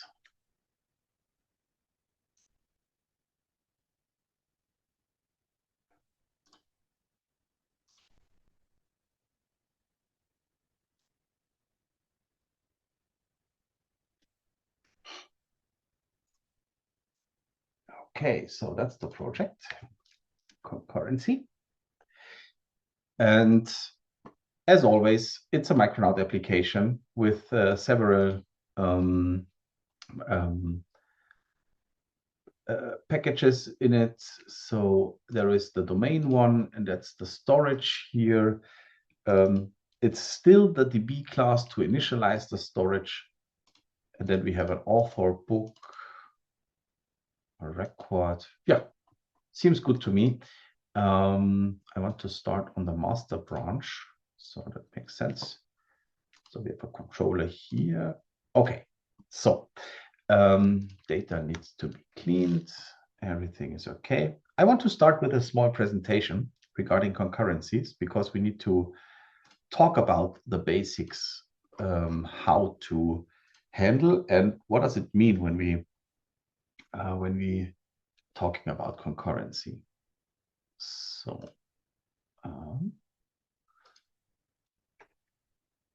concurrency handling.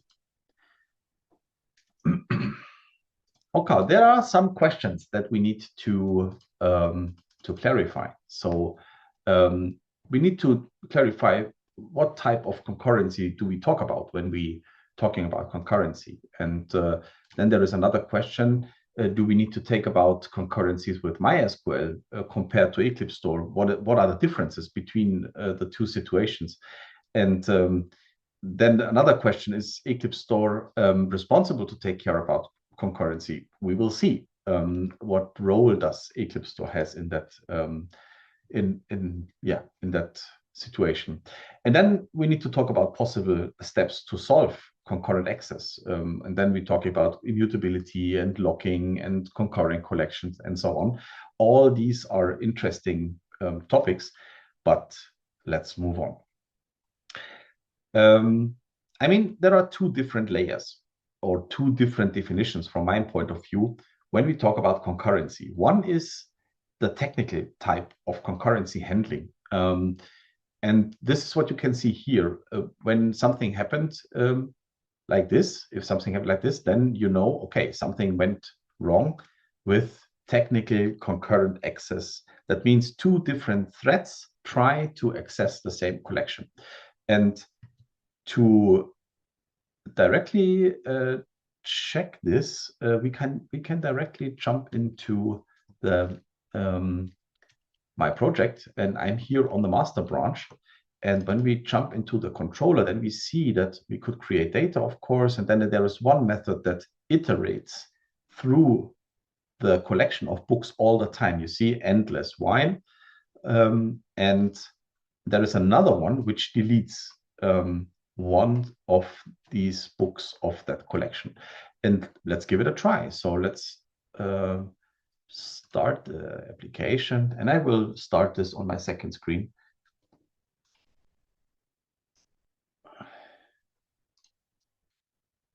So it is create, I guess, as always. Okay, books are created. You see it. It is initialized. And then I start the iteration, right? So iterate. And now you see application is iterating through again and again an endless iteration. And at the same time, now I'm calling on a second screen the delete book method. And then you see the concurrent modification exception. And this is for us or for EclipseStore the major pain point, I would say, because as you remember, all the users are operating on the same object graph. And then that's exactly the situation where we have to deal with it. Okay, so we prove this, and this is exactly this situation here. It's a technically related thing, and let's move on.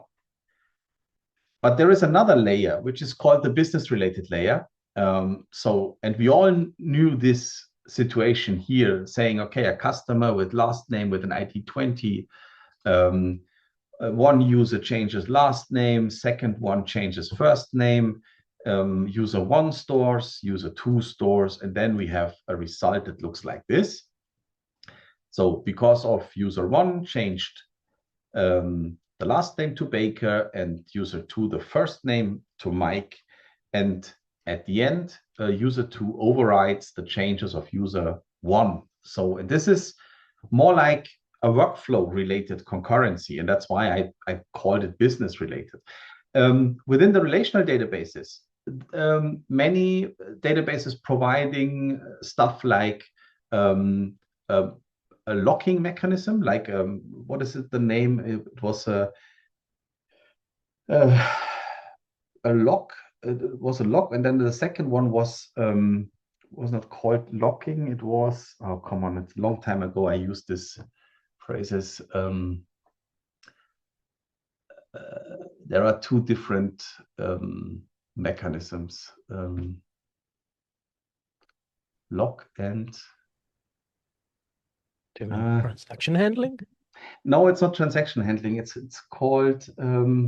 So it was that hard lock provided by the database. So when you using Hibernate, for example, you use the select for update method. That is kind of like a lock mechanism. Then this row is locked until you release it after the store make. This is a hard lock, right? So this is the more old solution, but there is another solution which comes after, which is a more it's based on a timestamp within the row, and at that moment when you have to check the timestamp, and if the timestamp changes during the time you worked on that row, then you see your timestamp and the timestamp on the database is different, and that leads that enables you the possibility to see, okay, so optimistic locking, exactly, thank you, that was what was pessimistic and optimistic locking, yes. And this is this helps here in that situation to solve this. But there are other situations, and people always think, okay, that's okay. I'm using that optimistic and pessimistic lock stuff, and that solved everything. But this is not the case. There are some other edge cases. For example, here I created a car selling company, and only one car should have 20% discount at a time, and so on, yada yada. We go all to the different. So at the end, the result is that 2 cars have that 20% discount at a time, and this cannot be solved by the database anymore, because this is straight business logic that has to be programmed by the developers. And that's why I always say, okay, concurrency handling is a very important topic, and every developer should be aware of that, and should be aware of both layers, if I would call them like this. Just a few images. Let's say this is a MySQL or relational database. We have a database here, we have an application server, and we have some clients here. And of course, each client has its own client session on an application server. It's session-based, so it's a quite isolated layer on the application server. And when you store it, it goes to a transaction queue. It's a single-threaded transaction queue, and it will be stored to the database. So there are no technical concurrent issues here in that system. Business-related, yes, but not technical ones, because every client has its isolated environment, I have to say. No issues here. And it's the same if you have an application server where the database is straight with EclipseStore. So that means every client has its isolated session, because every request is one thread, of course, but all these different threads are working on one object model, and that's why it is important to take care about that technical concurrency. Okay, let's skip this. This is not necessary anymore. So that means EclipseStore needs to handle concurrency within the framework itself, and this is made quite well within the API of EclipseStore. It handles the concurrent user operations within the API. So that's and also writing down the data. This is managed via logging mechanisms, which are embedded ones. But EclipseStore itself is not responsible for your business intelligence. So then this is a little trade-off, because at the beginning, people always told us, oh, that sounds kind of like of a nightmare, handling all that different concurrency stuff on my object graph. I have to implement on every collections. I need to take care about concurrency. Yes, that's true in a way, but now we delivered quite good mechanisms to doing this, and that's what we want to talk about.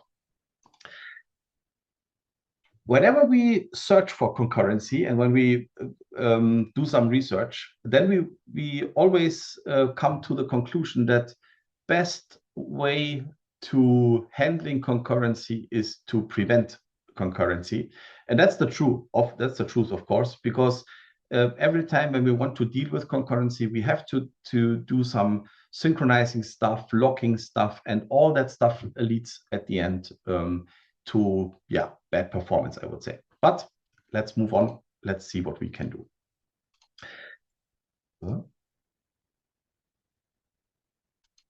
Oh, I clicked on the links. That's interesting.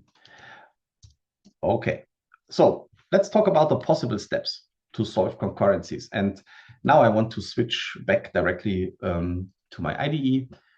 We can do it directly within the IDE. So, and therefore I created several branches. And the first step I want to do is using immutable objects.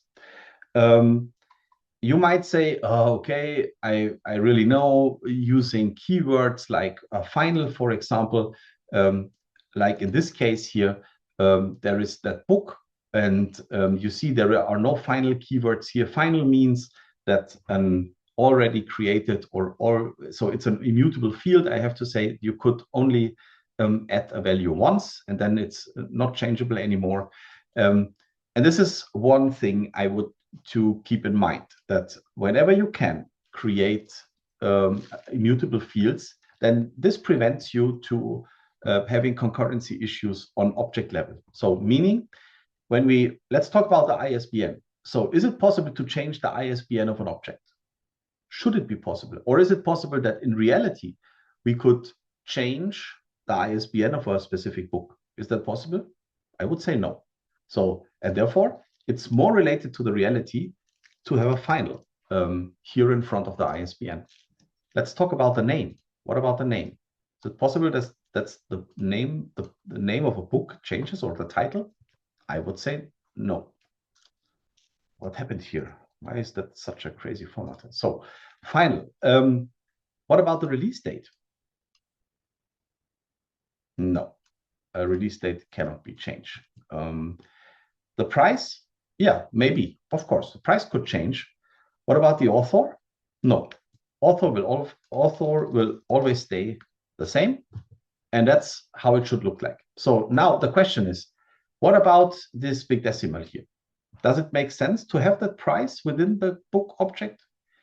Maybe not. Maybe it makes more sense to have the price in a separated selling table or selling collection, whatever. Then you could keep this book fully immutable. That means once a book is created, it cannot change, it cannot be changed anymore. And that will solve a lot of concurrent issues at the end. Now you might say, okay, but what happened if in some rare cases, a book needs to be recreated? Yeah, then just delete it and create a new one, right? So then you would never be working concurrent on a specific book, no issues anymore. So that's the basic idea of the usage of that final modifier. And a more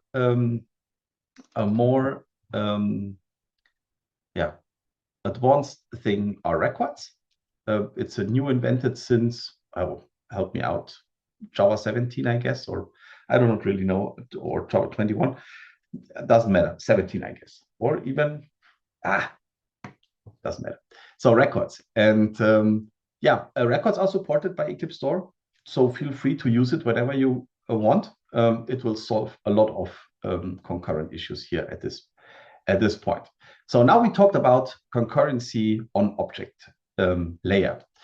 Let's move on. And I will go one step further. Let's go to all these. Oh, what happened here? Did I change something? What happened in the book? Just roll back this one. Okay. Just a second. Need this anymore. Okay, so yeah, all these different concurrent collections that Java provides me, and they also working. There is one that I could recommend is where are the root here? Books. Is that the root? No, this is the root. Here we are. Books. Did I miss something? Normally, here I have it. Okay, so you could use things like this, so concurrent hash map, in the same way than a normal collection, and it will work. And there is another one which is the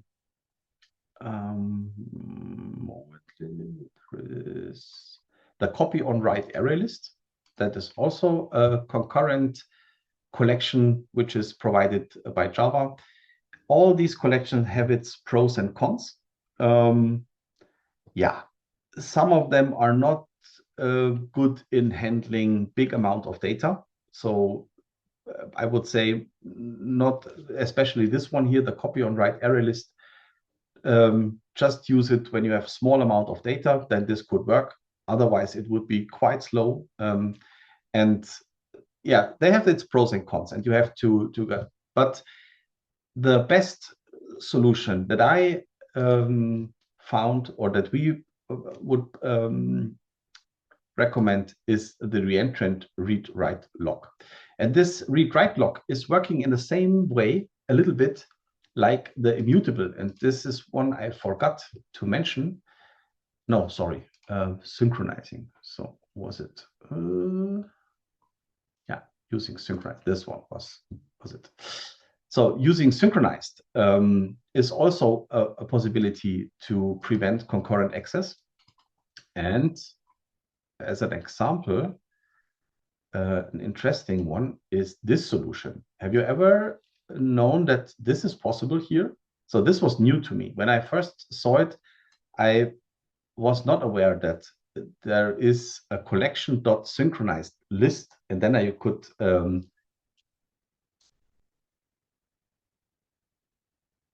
yeah, and that's one point to create a synchronized list, but this will synchronize all the accesses to that list, no matter if it's a read or a write.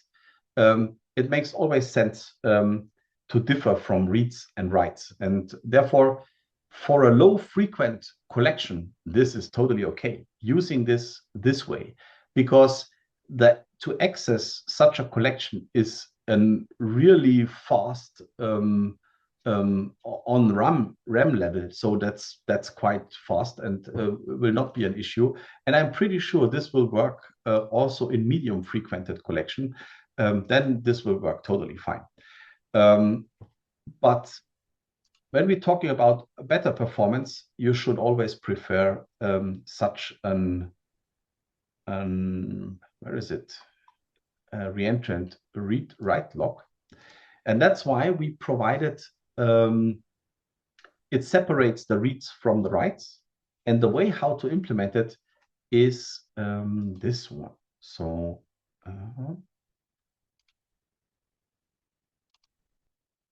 is this one. So when we talk about your service classes, in my case, I always call them data access objects. I added extends log scope, and that log scope provides me the possibility to set these areas here of write access or read access, and that differs from read and write access, that logs writes from writes within the same data access object. And this solves so many problems at the end. And for example, if we stay at this branch here, then we could directly start it. I need just to say, okay, let's stop the application here and start it again. And now we could do the same. Now we could do the same situation again. So first, let me create some books, book/create. So books are created now, and then I want to iterate through. See, the iteration is running now, and now I'm trying to delete some elements. See that? I could click it and nothing will happen at all. So because all the write accesses are separated from the reads, and the write against write are separated and locked, and so you will not get any concurrent issues, or you will not have any concurrent issues anymore. This is a great solution, and in my opinion, the best way, instead of using all that concurrent hash maps and whatever else is provided by Java. This works way better than all the others. But to be honest, in many projects, we do not care about concurrency. And that is an interesting point, because of accessing data is so fast with EclipseStore. You will not get any issues with concurrent access at all, except you have really high frequented accessed collections. That could be the case, like I created here with that iteration. But normally, when normal users are working on a system, you will not get any issues, because they're accessing so fast. And on the other hand, okay, you will get a concurrent exception. What happens? The user gets an error or something went wrong. He refreshed the page and everything is going again as usual.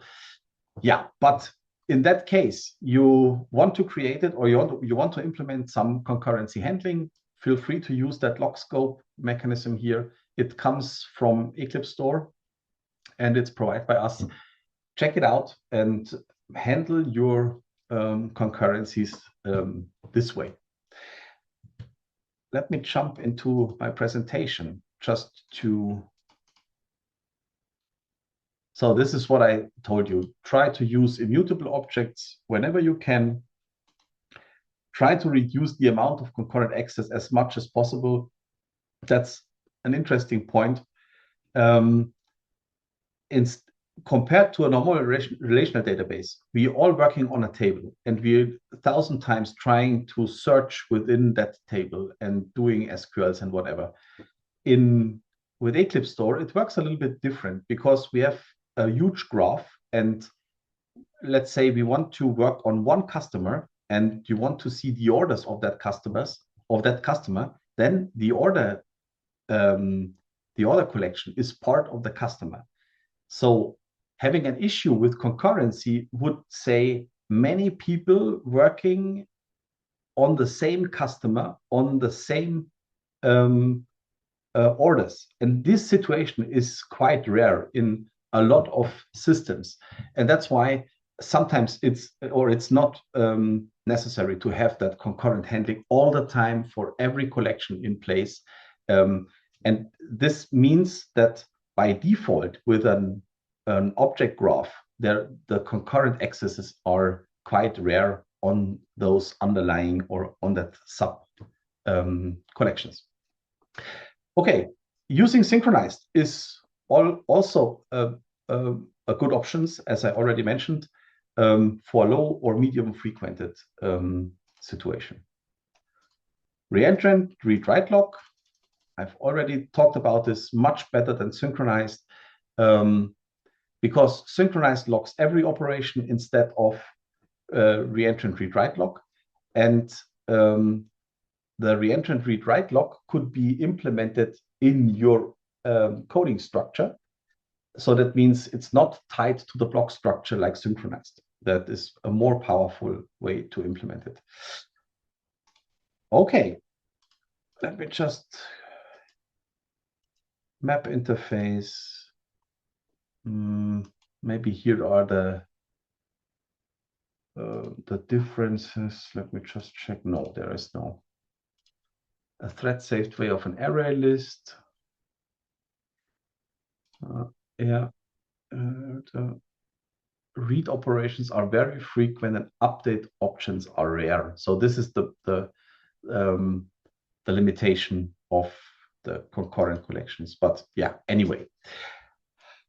Okay, so that's it from my side regarding the concurrency. Any other questions from maybe some comments from your side regarding concurrency? I think you need to be aware of that topic, but I would say it's, yeah, just think about it. And if you see some concurrent exceptions later in your code, you would know how to handle it.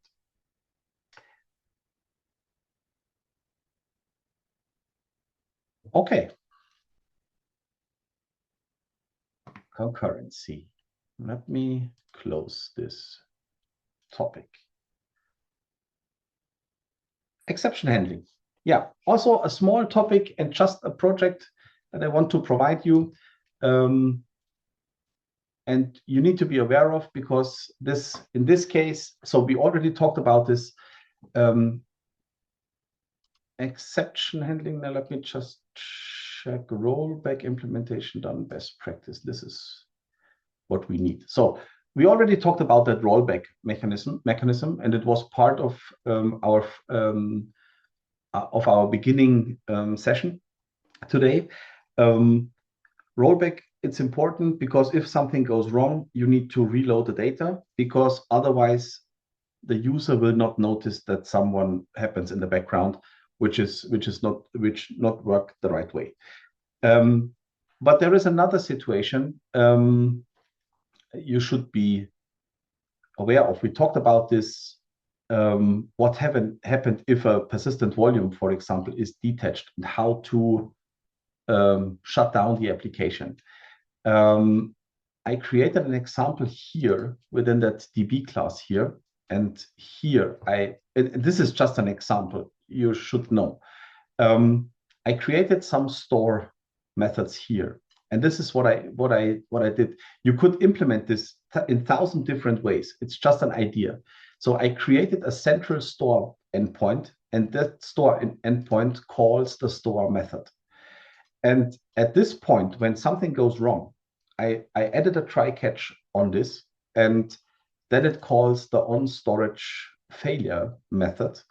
And this method stops the application and stops the database itself. And at that moment, nothing could go wrong anymore, because users would not get data anymore from the database. And this is a way how to implement it.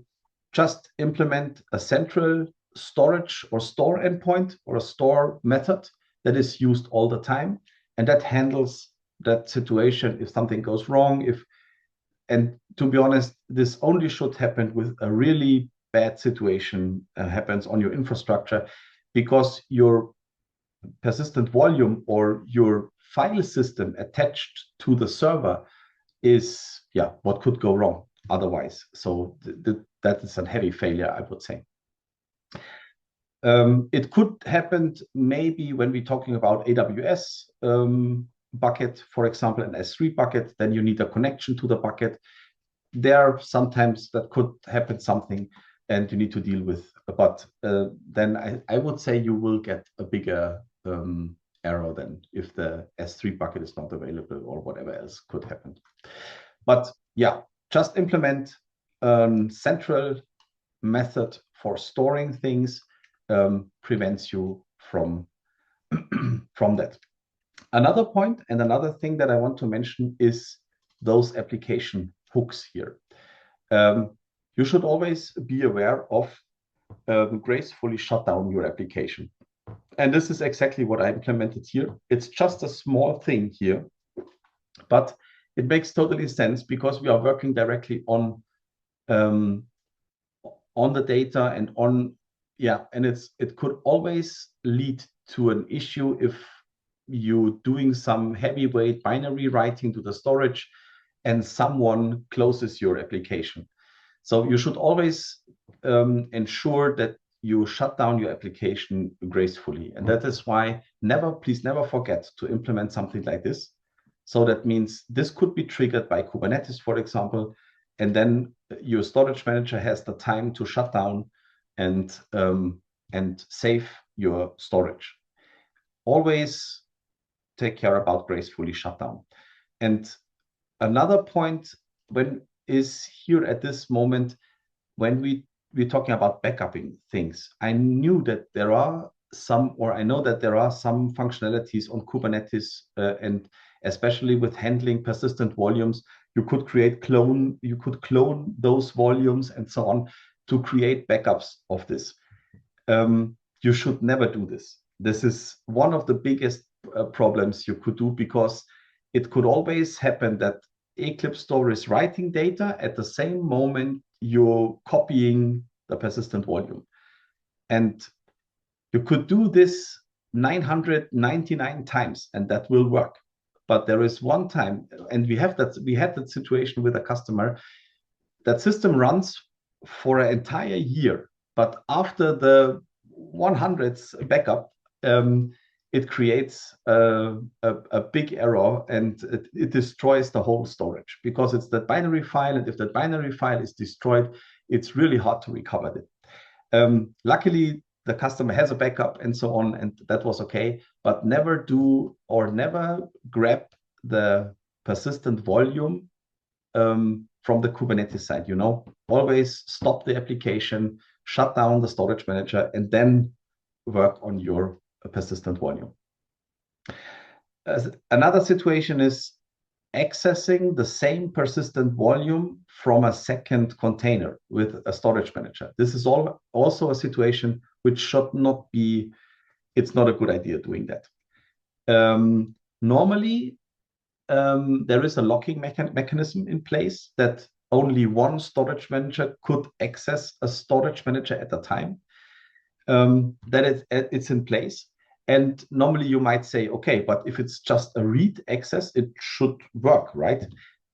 No, it's not, because it's because of that housekeeping process in the background. It could be that these mechanisms are doing things quite wrong if two at the same time trying to do housekeeping, and this will lead to an error. Yeah, I will. That's a good point. I'm not sure if I already talked about a backup. We talked about that mirror, right? Just create a second mirror of the storage. But there is another way to create a backup. It's just one line of code of creating a full backup of your storage, and that means it creates just a copy from the data in a second package or in a second folder. These are the two options for now, and there is a third one that we are currently working on it. It's kind of like we call it an incremental backup. So that means there is a backup created only with the data that was added within the last since the last backup. That is what we're working on. The full backup, yeah, that's exactly the point. The full backup is locking the storage at that moment. And that means the bigger your storage becomes, the more it locks the storage. And that's of course, the reason why we are working on that incremental backup, because we need to create a backup functionality that harms the write access. The impact is not that much. That's why we're working on this currently.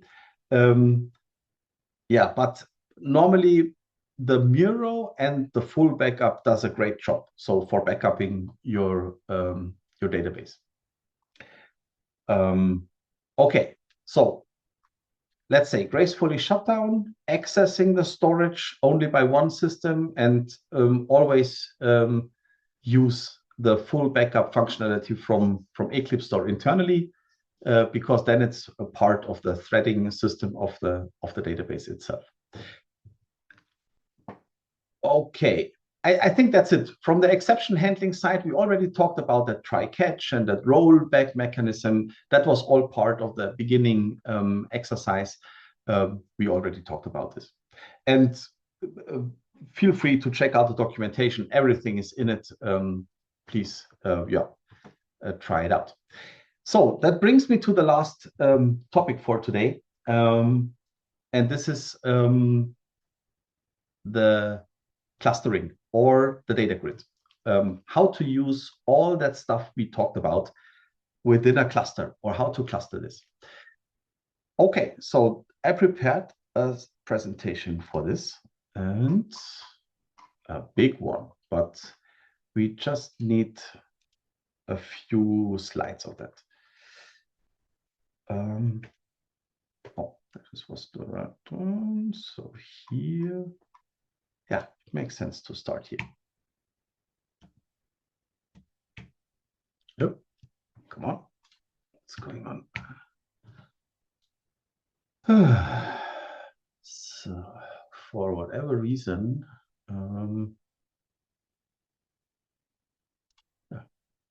okay, let's do it the manual way. Okay, let's, when we're talking about a data grid or data clustering, we first have to make sure that we're all talking about the same things, because all these buzzwords and keywords were used a lot nowadays, and it's quite hard to separate this. Frank, normally I would not share the presentation, but just send me an email if you want to have some presentations or PDF based on that presentation. Just send me an email, and then I could share it directly with you. But I would not share the presentation to all of you. Let me know if you need it, then you will get it. Just write me a short email. Okay, back to clustering. Okay, so what we see here is a monolithic application, and it works great for a lot of people nowadays, assuming a constant number of users, and they do what they should do. It's easy to deploy, and most people are able to maintain. And to be honest, in my opinion, you should always stay on that type of architecture if you can. I know that some of you are not able doing this, but as long as you can, try to use an application monolithic or such like this, as long as you can, because it's mostly always scalable vertically. So it's always possible to add more RAM, more CPU, and sometimes it seems to be more expensive, but instead of starting all that replication stuff and scaling stuff and so on, this could be at the end much more expensive than just paying the fee for the infrastructure. But it's not only on that, right? So we are talking about fail-safing stuff and high availability, and therefore it is necessary having such technologies in it, and we need to take care about except these 2 points. That's the only 2 points why we need replication and horizontal scalability and so on, because we need to have a fail-safe, which means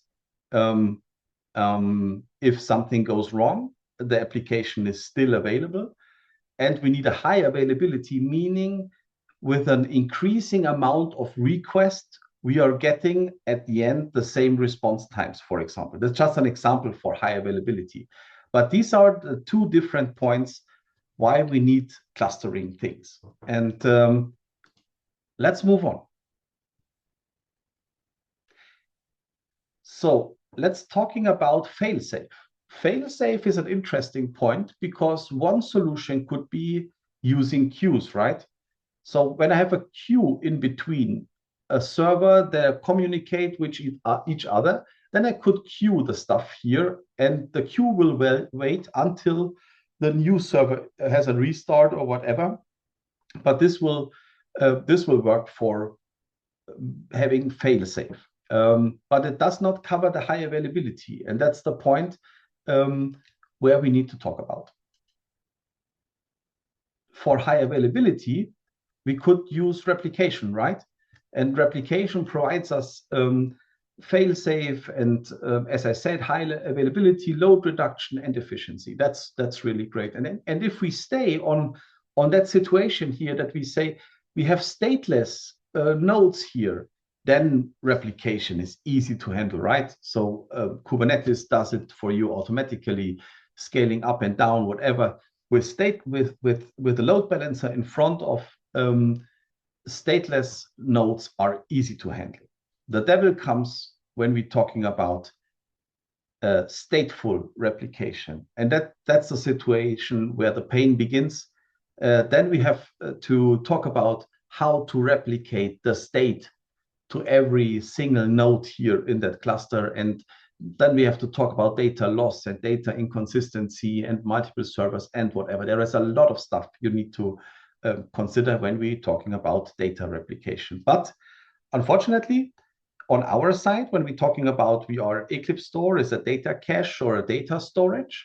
And when we talk about data replication, we have to take care about this in a way. And that's why we had many thoughts on this at that point. And there is another, or maybe to create a hook on this. When you now have a look on our EclipseStore applications that we used many in the past now. So what would you say? Why not to implement your own replication? Let's create a second data provider, and why not notifying them all, and why not replicate the data by yourself? Could be maybe an easy task, right? But it's not, because there are a lot of different things you have to consider, like asynchronous, versus synchronous writes. We have to talk about single leader architecture, multi-leader architecture, or even no leader architecture. Then we need to talk about what strategies do we need. A strong consistency provides you high latency but no stale data. On the other hand, eventual consistency with low latency but possible stale data. You see, there is a lot of stuff going on here on that side. And then we did not start to talk about what underlying infrastructure do we need, Kubernetes, and how to maintain all these systems. And that's the reason why we are looking for, let's say, that jack of all trades applications like Redis data cache or whatever is on the market. There are many systems on the market. And what is the strategy of these? And you see that we didn't talk about backups and monitoring and logging and security and so on. All that stuff is happened here. And the conclusion at the end is, you find something that works good for you. And one interesting point here is there is a nice chart of the current WhatsApp IT architecture.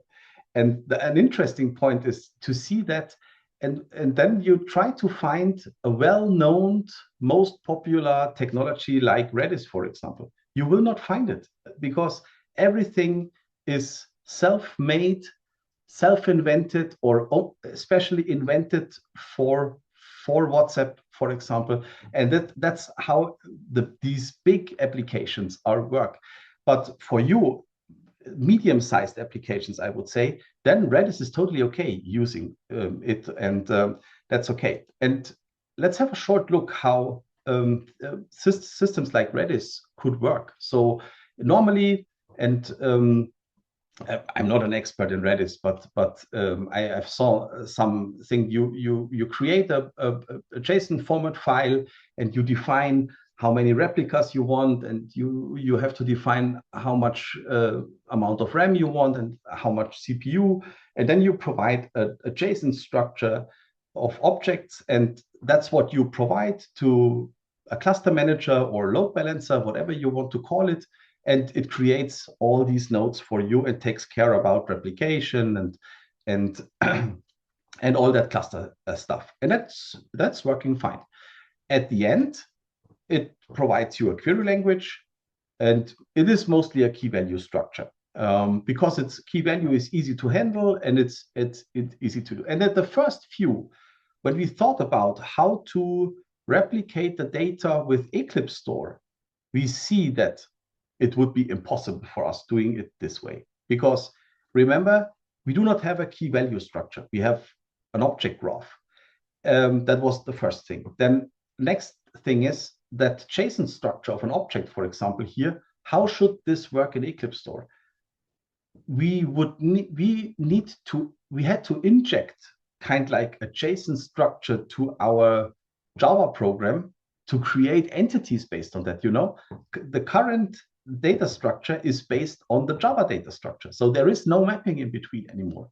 So how to create Java entities or Java POJOs dynamically? So that's impossible. So, and based on that, how to create a query language of a total individual structure. Nobody knows what type of structure you built with EclipseStore. And that all these points are things that we thought, okay, that will never work this way with EclipseStore. We need to try to find a different way to replicate our structure. And this brings us to the point how the data grid of EclipseStore works. It works totally different than any other solution because we built an IT infrastructure around our EclipseStore data provider applications. And let's have a look on this, how this works. I would need another project. And this is the last one for today. And let me share this with you.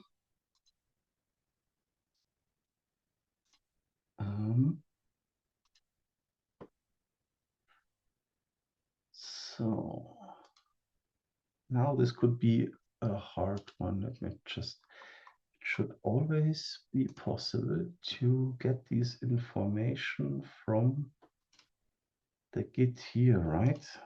So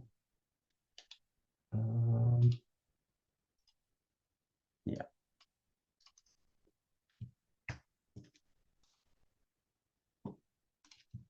Okay, that's the link to the repository of that project. And you could see that this is a really normal, straightforward project. We have several controllers in it. And this project is still under progress because on a separated branch, we started to implement some more detail. And this will become our main example project for the data grid.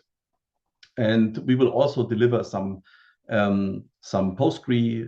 Postman scripts for it to do workload tests and so on. So this is what we're currently working on. And let's jump into this project. Let's have a short look. We have a data root as normal. There is a special component still in it in this master branch, but the chunked list works in a way the same than the GigaMap. It's an own implementation of one of our developers here. This will be removed in the future, but for now it works totally fine. And then we have some data transfer objects here. You see a really straightforward example. And when this is an example that runs as a single normal instance. So you see there is nothing is special here. We could start it in the same way like any other project at the moment. See that? In the same way, you could use it, you could start it, you could call these controller endpoints here, and that's it. And in my opinion, that is an incredible thing. So we could add some data, whatever. So yeah, let's do so, just to bring this evidence. So no, it's too heavy doing that. Okay, but yeah, that's the project. I could start it and it will run, and it will run forever for you. So if it provides you the performance that is needed, and you do not need that fail-safe stuff, feel free to use it this way. But for some of you, it's necessary to start replication on this. And what we did now is we created an infrastructure that is able to deal with exactly this application, Micronaut or Spring Boot or Helidon application, which is built on the EclipseStore set, and you provide this application directly to the cluster, and the cluster infrastructure in the background handles the replication of this cluster. And this brings me to our Eclipse data grid here. So this is the platform, but this is also be available as an on-premise solution. So the first two tabs here are just information tabs, a startup template or the home screen, or for some further documentation and so on. The most important tab is the platform tab. So that means every customer gets its own AWS platform. We are still working on expand that platform to Google Cloud and also to Azure Cloud. And every customer gets its own platform. And this platform could handle multiple cluster setups, I would say. And there is one already. I started one cluster setup here. It's up and running, and there are currently 2 nodes running. So it looks like this. So, and this is the overview of the current running situation. This is the memory and CPU usage, the URL of the system, and so on. So that means, but how to create a thing like this? So let's come back and let's create add cluster. So at the first point, we need to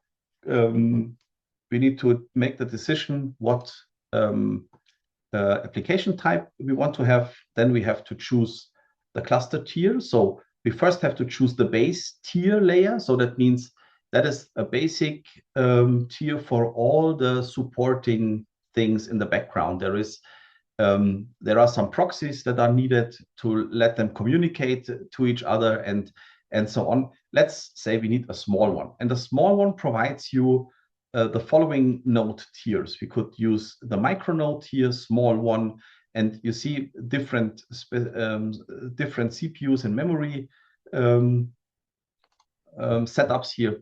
And let's choose the small one and node micro. And I say I want to have the minimum amount of nodes is 1, and maximum, if traffic increases, and I want to scale up to 2. That is the maximum for the base tier.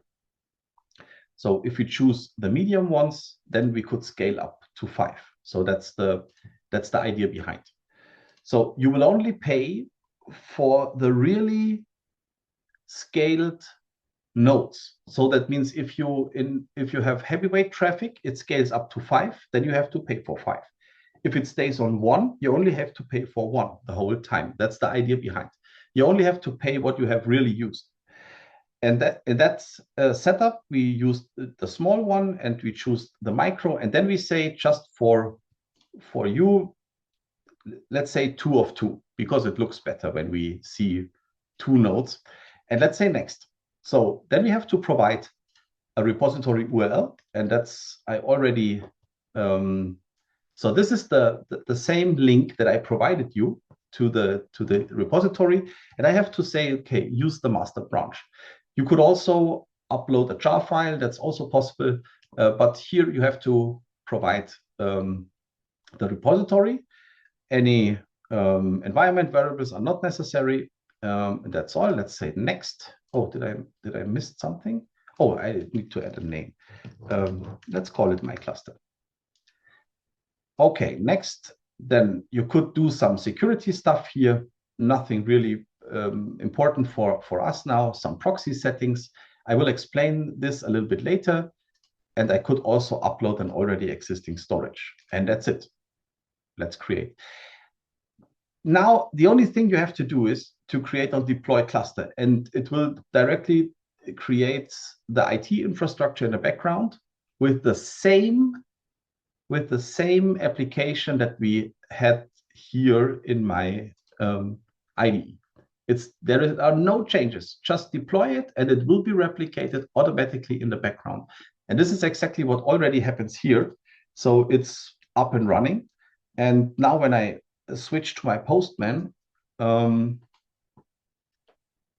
I have to change just a second. I have to change the workspace.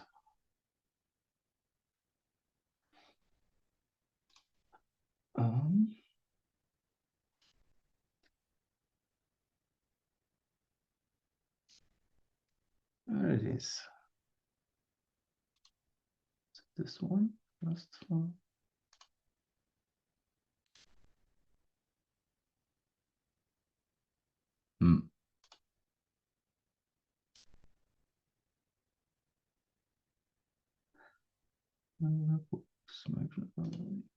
EclipseStore. Oh, come on! I prepared it so well, so now I couldn't find it.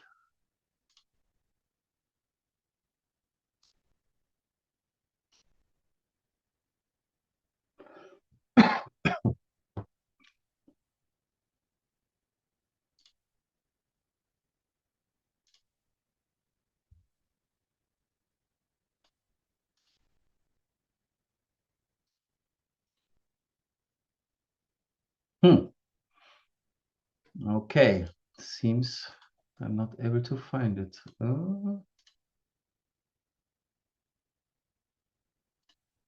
Where did I?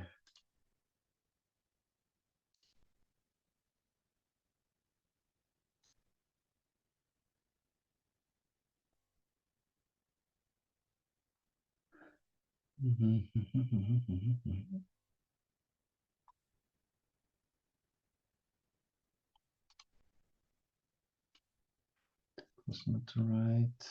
Camera testing.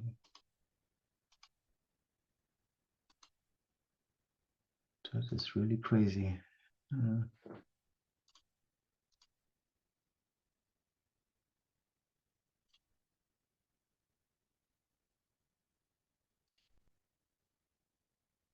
It is.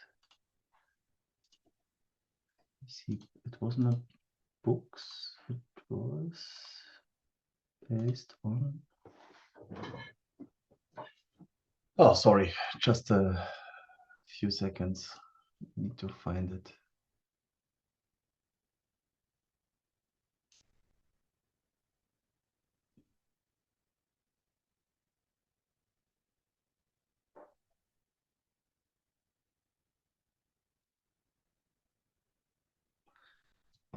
Maybe I could.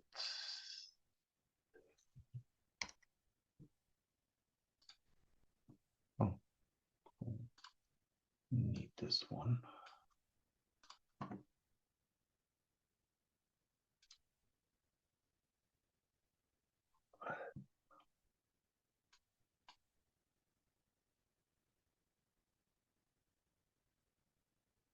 Sorry, just a second. I have to stop the screen for a short moment.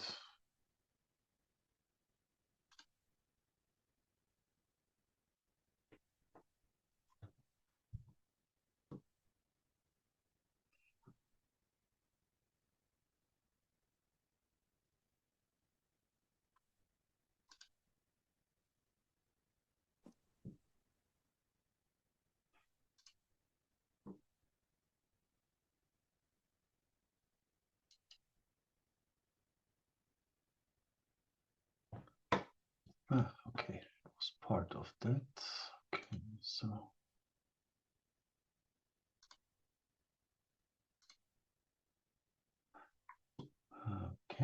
so then.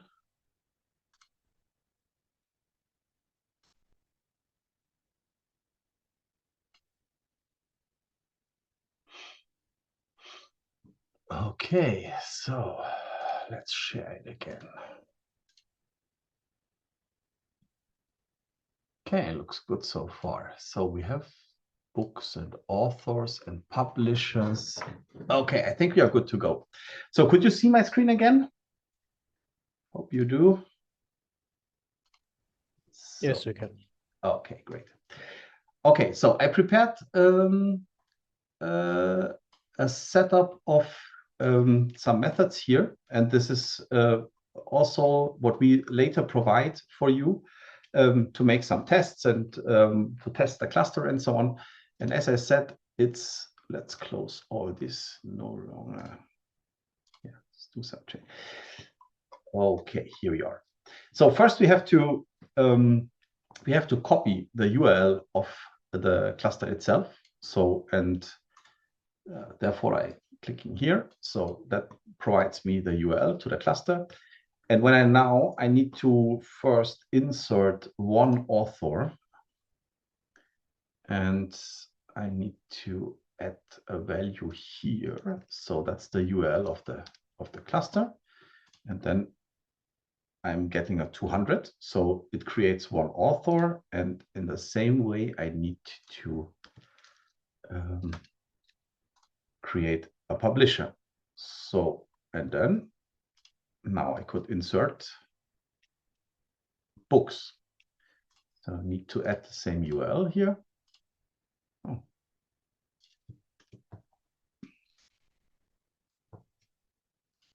So now I'm clicking several times to creating some books. So as I said, the application is still work in progress, but the important thing is that the same node that we are running on a local single instance is capable now to replicate the data within our cluster environment, within our data grid, and it replicates the data. So that means when we now get book by ISBN or search some books, for example, then we see this data is coming from our cloud environment here, and the data is stored. So this is the data which is created now on the same application we provided here to the cluster. So the question is now how the cluster is working. So, and this is that brings me back to the presentation here. And so we stopped here.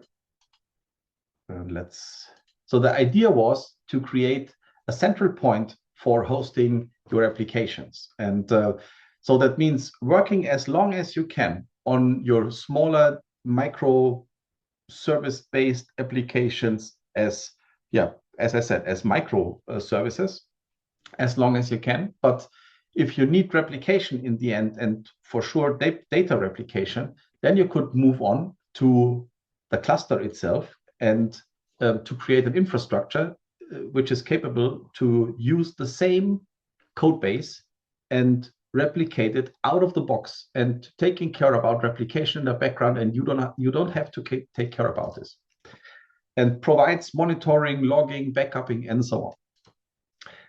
And how does the cluster work? So the cluster works itself based on standardization. So we thought about when we provide code based on standardized things, that we will be able to handle this in an automatic way. So that means we all knew these microservice frameworks like Spring, Micronaut, Helidon, and so on. Then we have EclipseStore as a storage technology, which is the underlying main storage technology.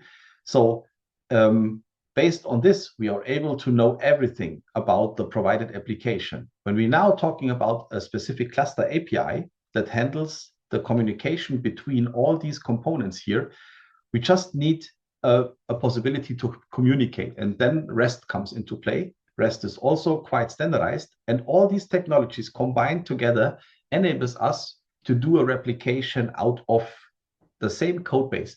Of course, there are some rules that you need to lean on within your application, but if you do so, you could provide us this application and we are out of the box able to replicate this. And that was the idea. And we already see the demo. Let's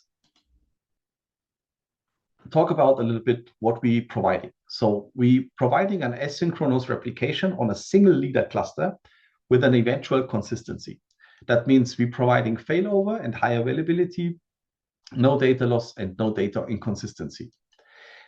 By the way, the eventual consistency is not true. It's a full consistency. Sorry, we need, but you will see what I'm talking about later. Let's skip this.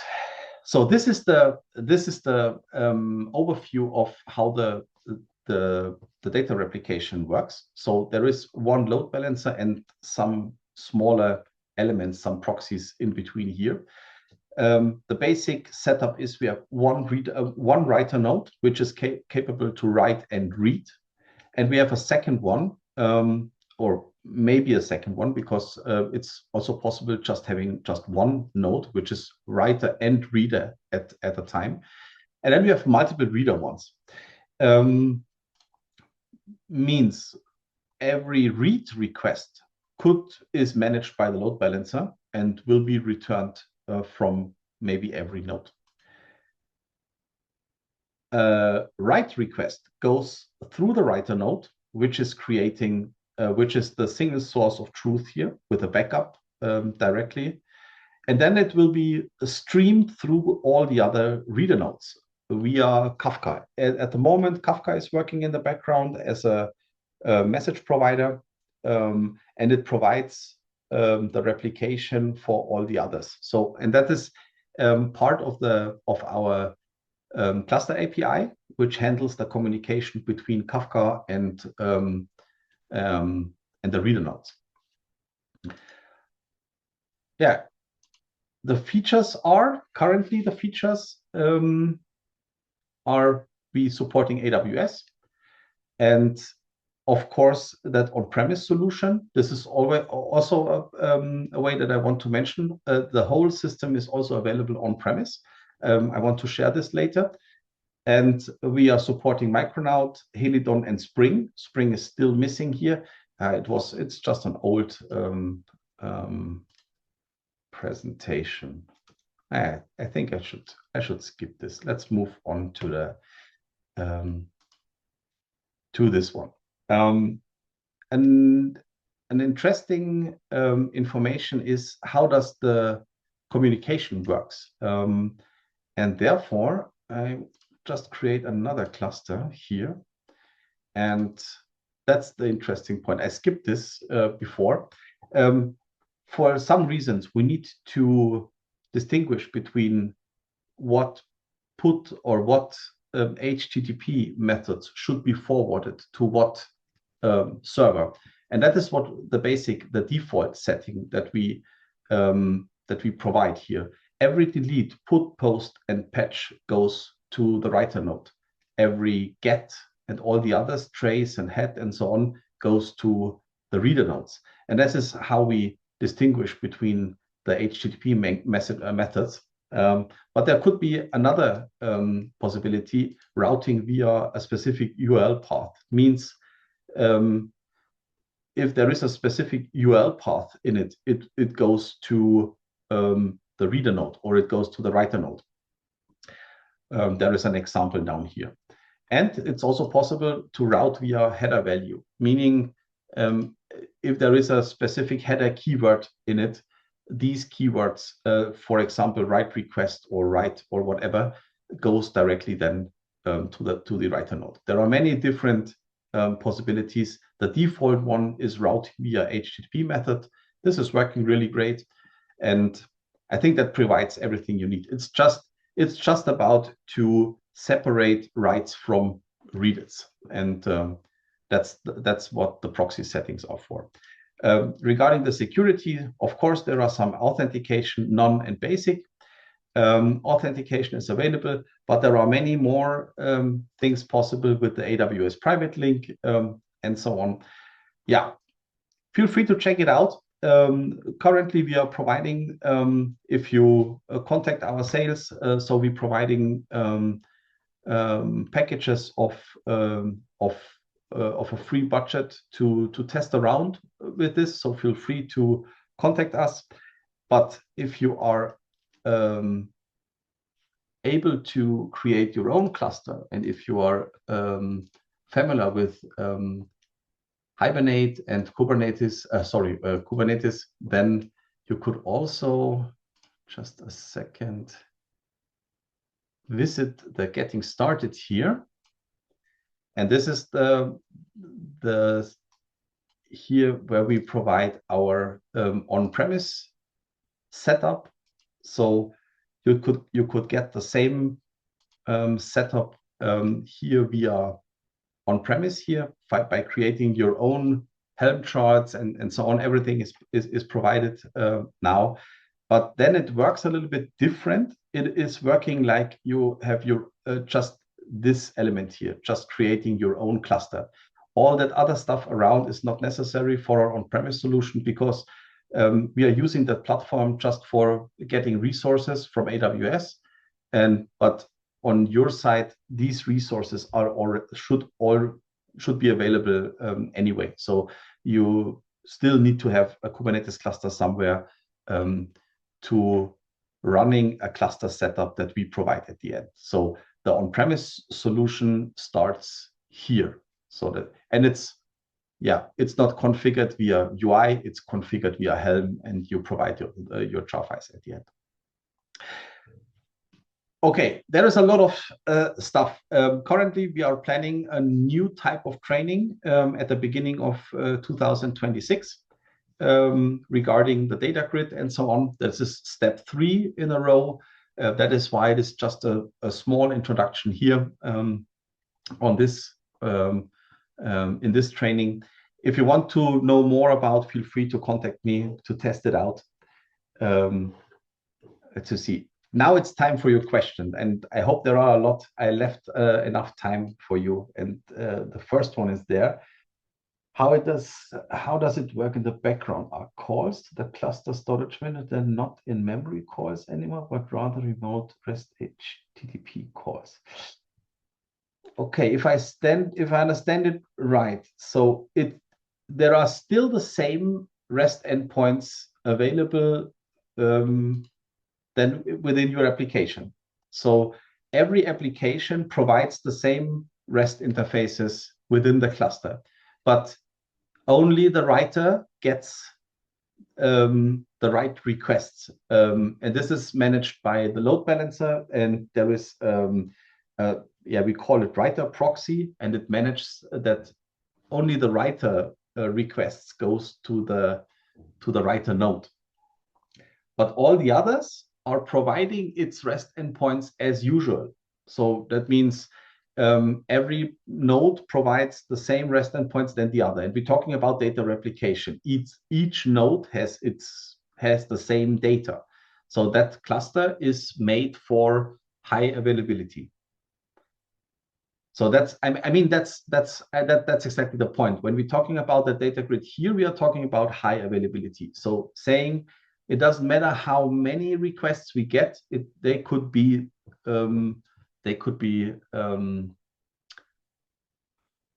provided to many nodes.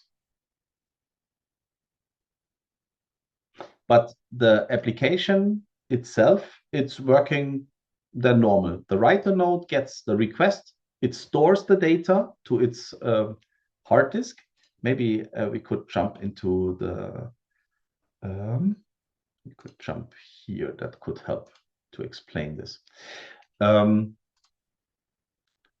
So let's talk about writing. So the writer node here is the source of truth, I have to say. So that means the writer node stores the data as usual, as a single node value, and the replication is handling in the background by the cluster API. So the cluster API takes the value.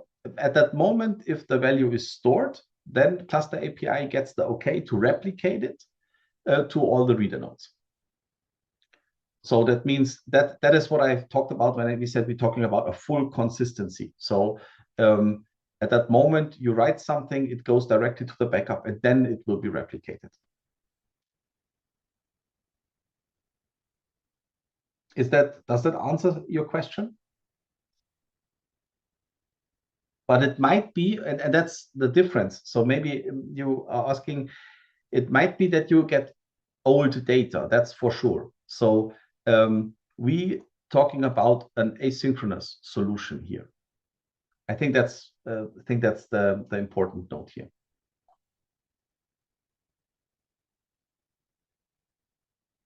So the client is the browser here in the chart. Yeah, exactly. Yeah. This is your client application. So this is still just a data provider. And when we're talking about replication, in most of the cases, it's always on the database to replicate, because this is the real painful process to replicate data. All the other stuff in front of that here means, yeah, it could be replicated the easy way, because most of them are stateless services that just consumes the data. But it's all about data replication. This is the major pain point here.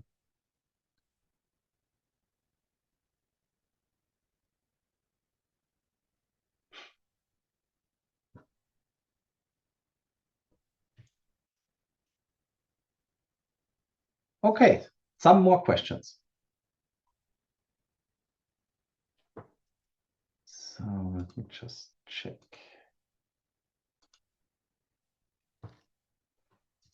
Okay, so if there are any questions after the training, no problem. Just contact me. We do not need this anymore. I just want to share my email address again, just in case there are any further questions.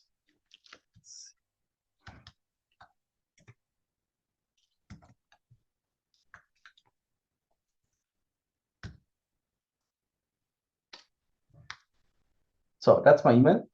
So feel free to ask and contact me.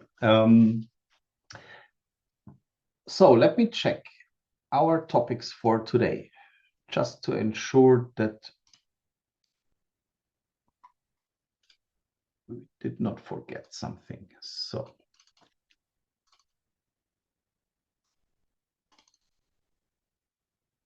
okay, so we started with the performance demo, and I shared you the whole code base, and it would be great to see your feedback on this, or what things that we could improve and so on. You know, everything is open source from our side. Then we did that warm-up process. We talked a little bit about lazy loading. Backup configuration was one smaller part. We talked about transactions and rollback. That was at the same time a small topic also for exception handling and gracefully shutdown. We talked about this, how to shut down on error. I mentioned this. Then we had a small step into the GigaMap. That would also great to see or to get feedback from your side, how it's work, how is the performance, and so on.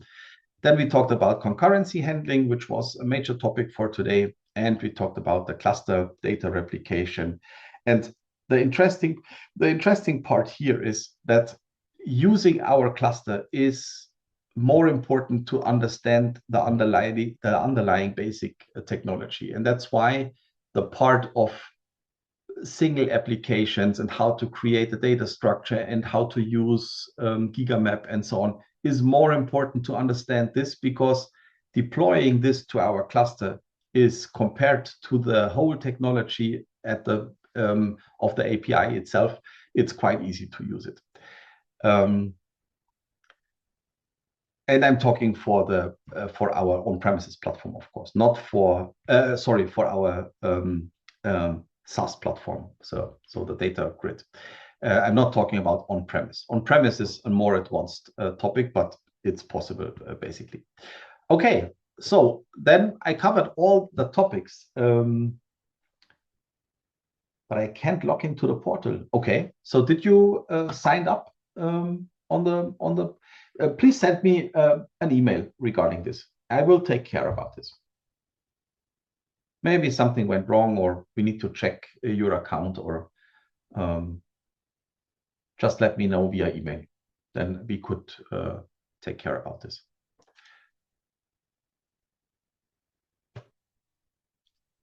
Okay. So as I said, you will get access to the video a few days after the training. Same for the certificate. Please ensure that you signed up with the same email address than you used to sign up for the training. That's important.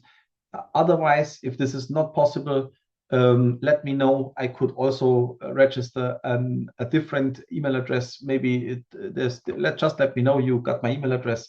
I will take care about this. Okay, so that brings me to the end. No further question from your side?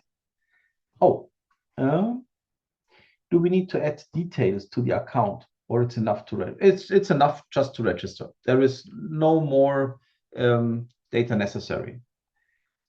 Of course, if you start to creating a platform and so on, we need your credit card information and all that stuff. That's for sure, but not for just getting the certificate. Okay, so then thank you for attending this training. I hope it was interesting for you, or you learned something regarding Java, regarding EclipseStore, and it was a great pleasure for me to have you.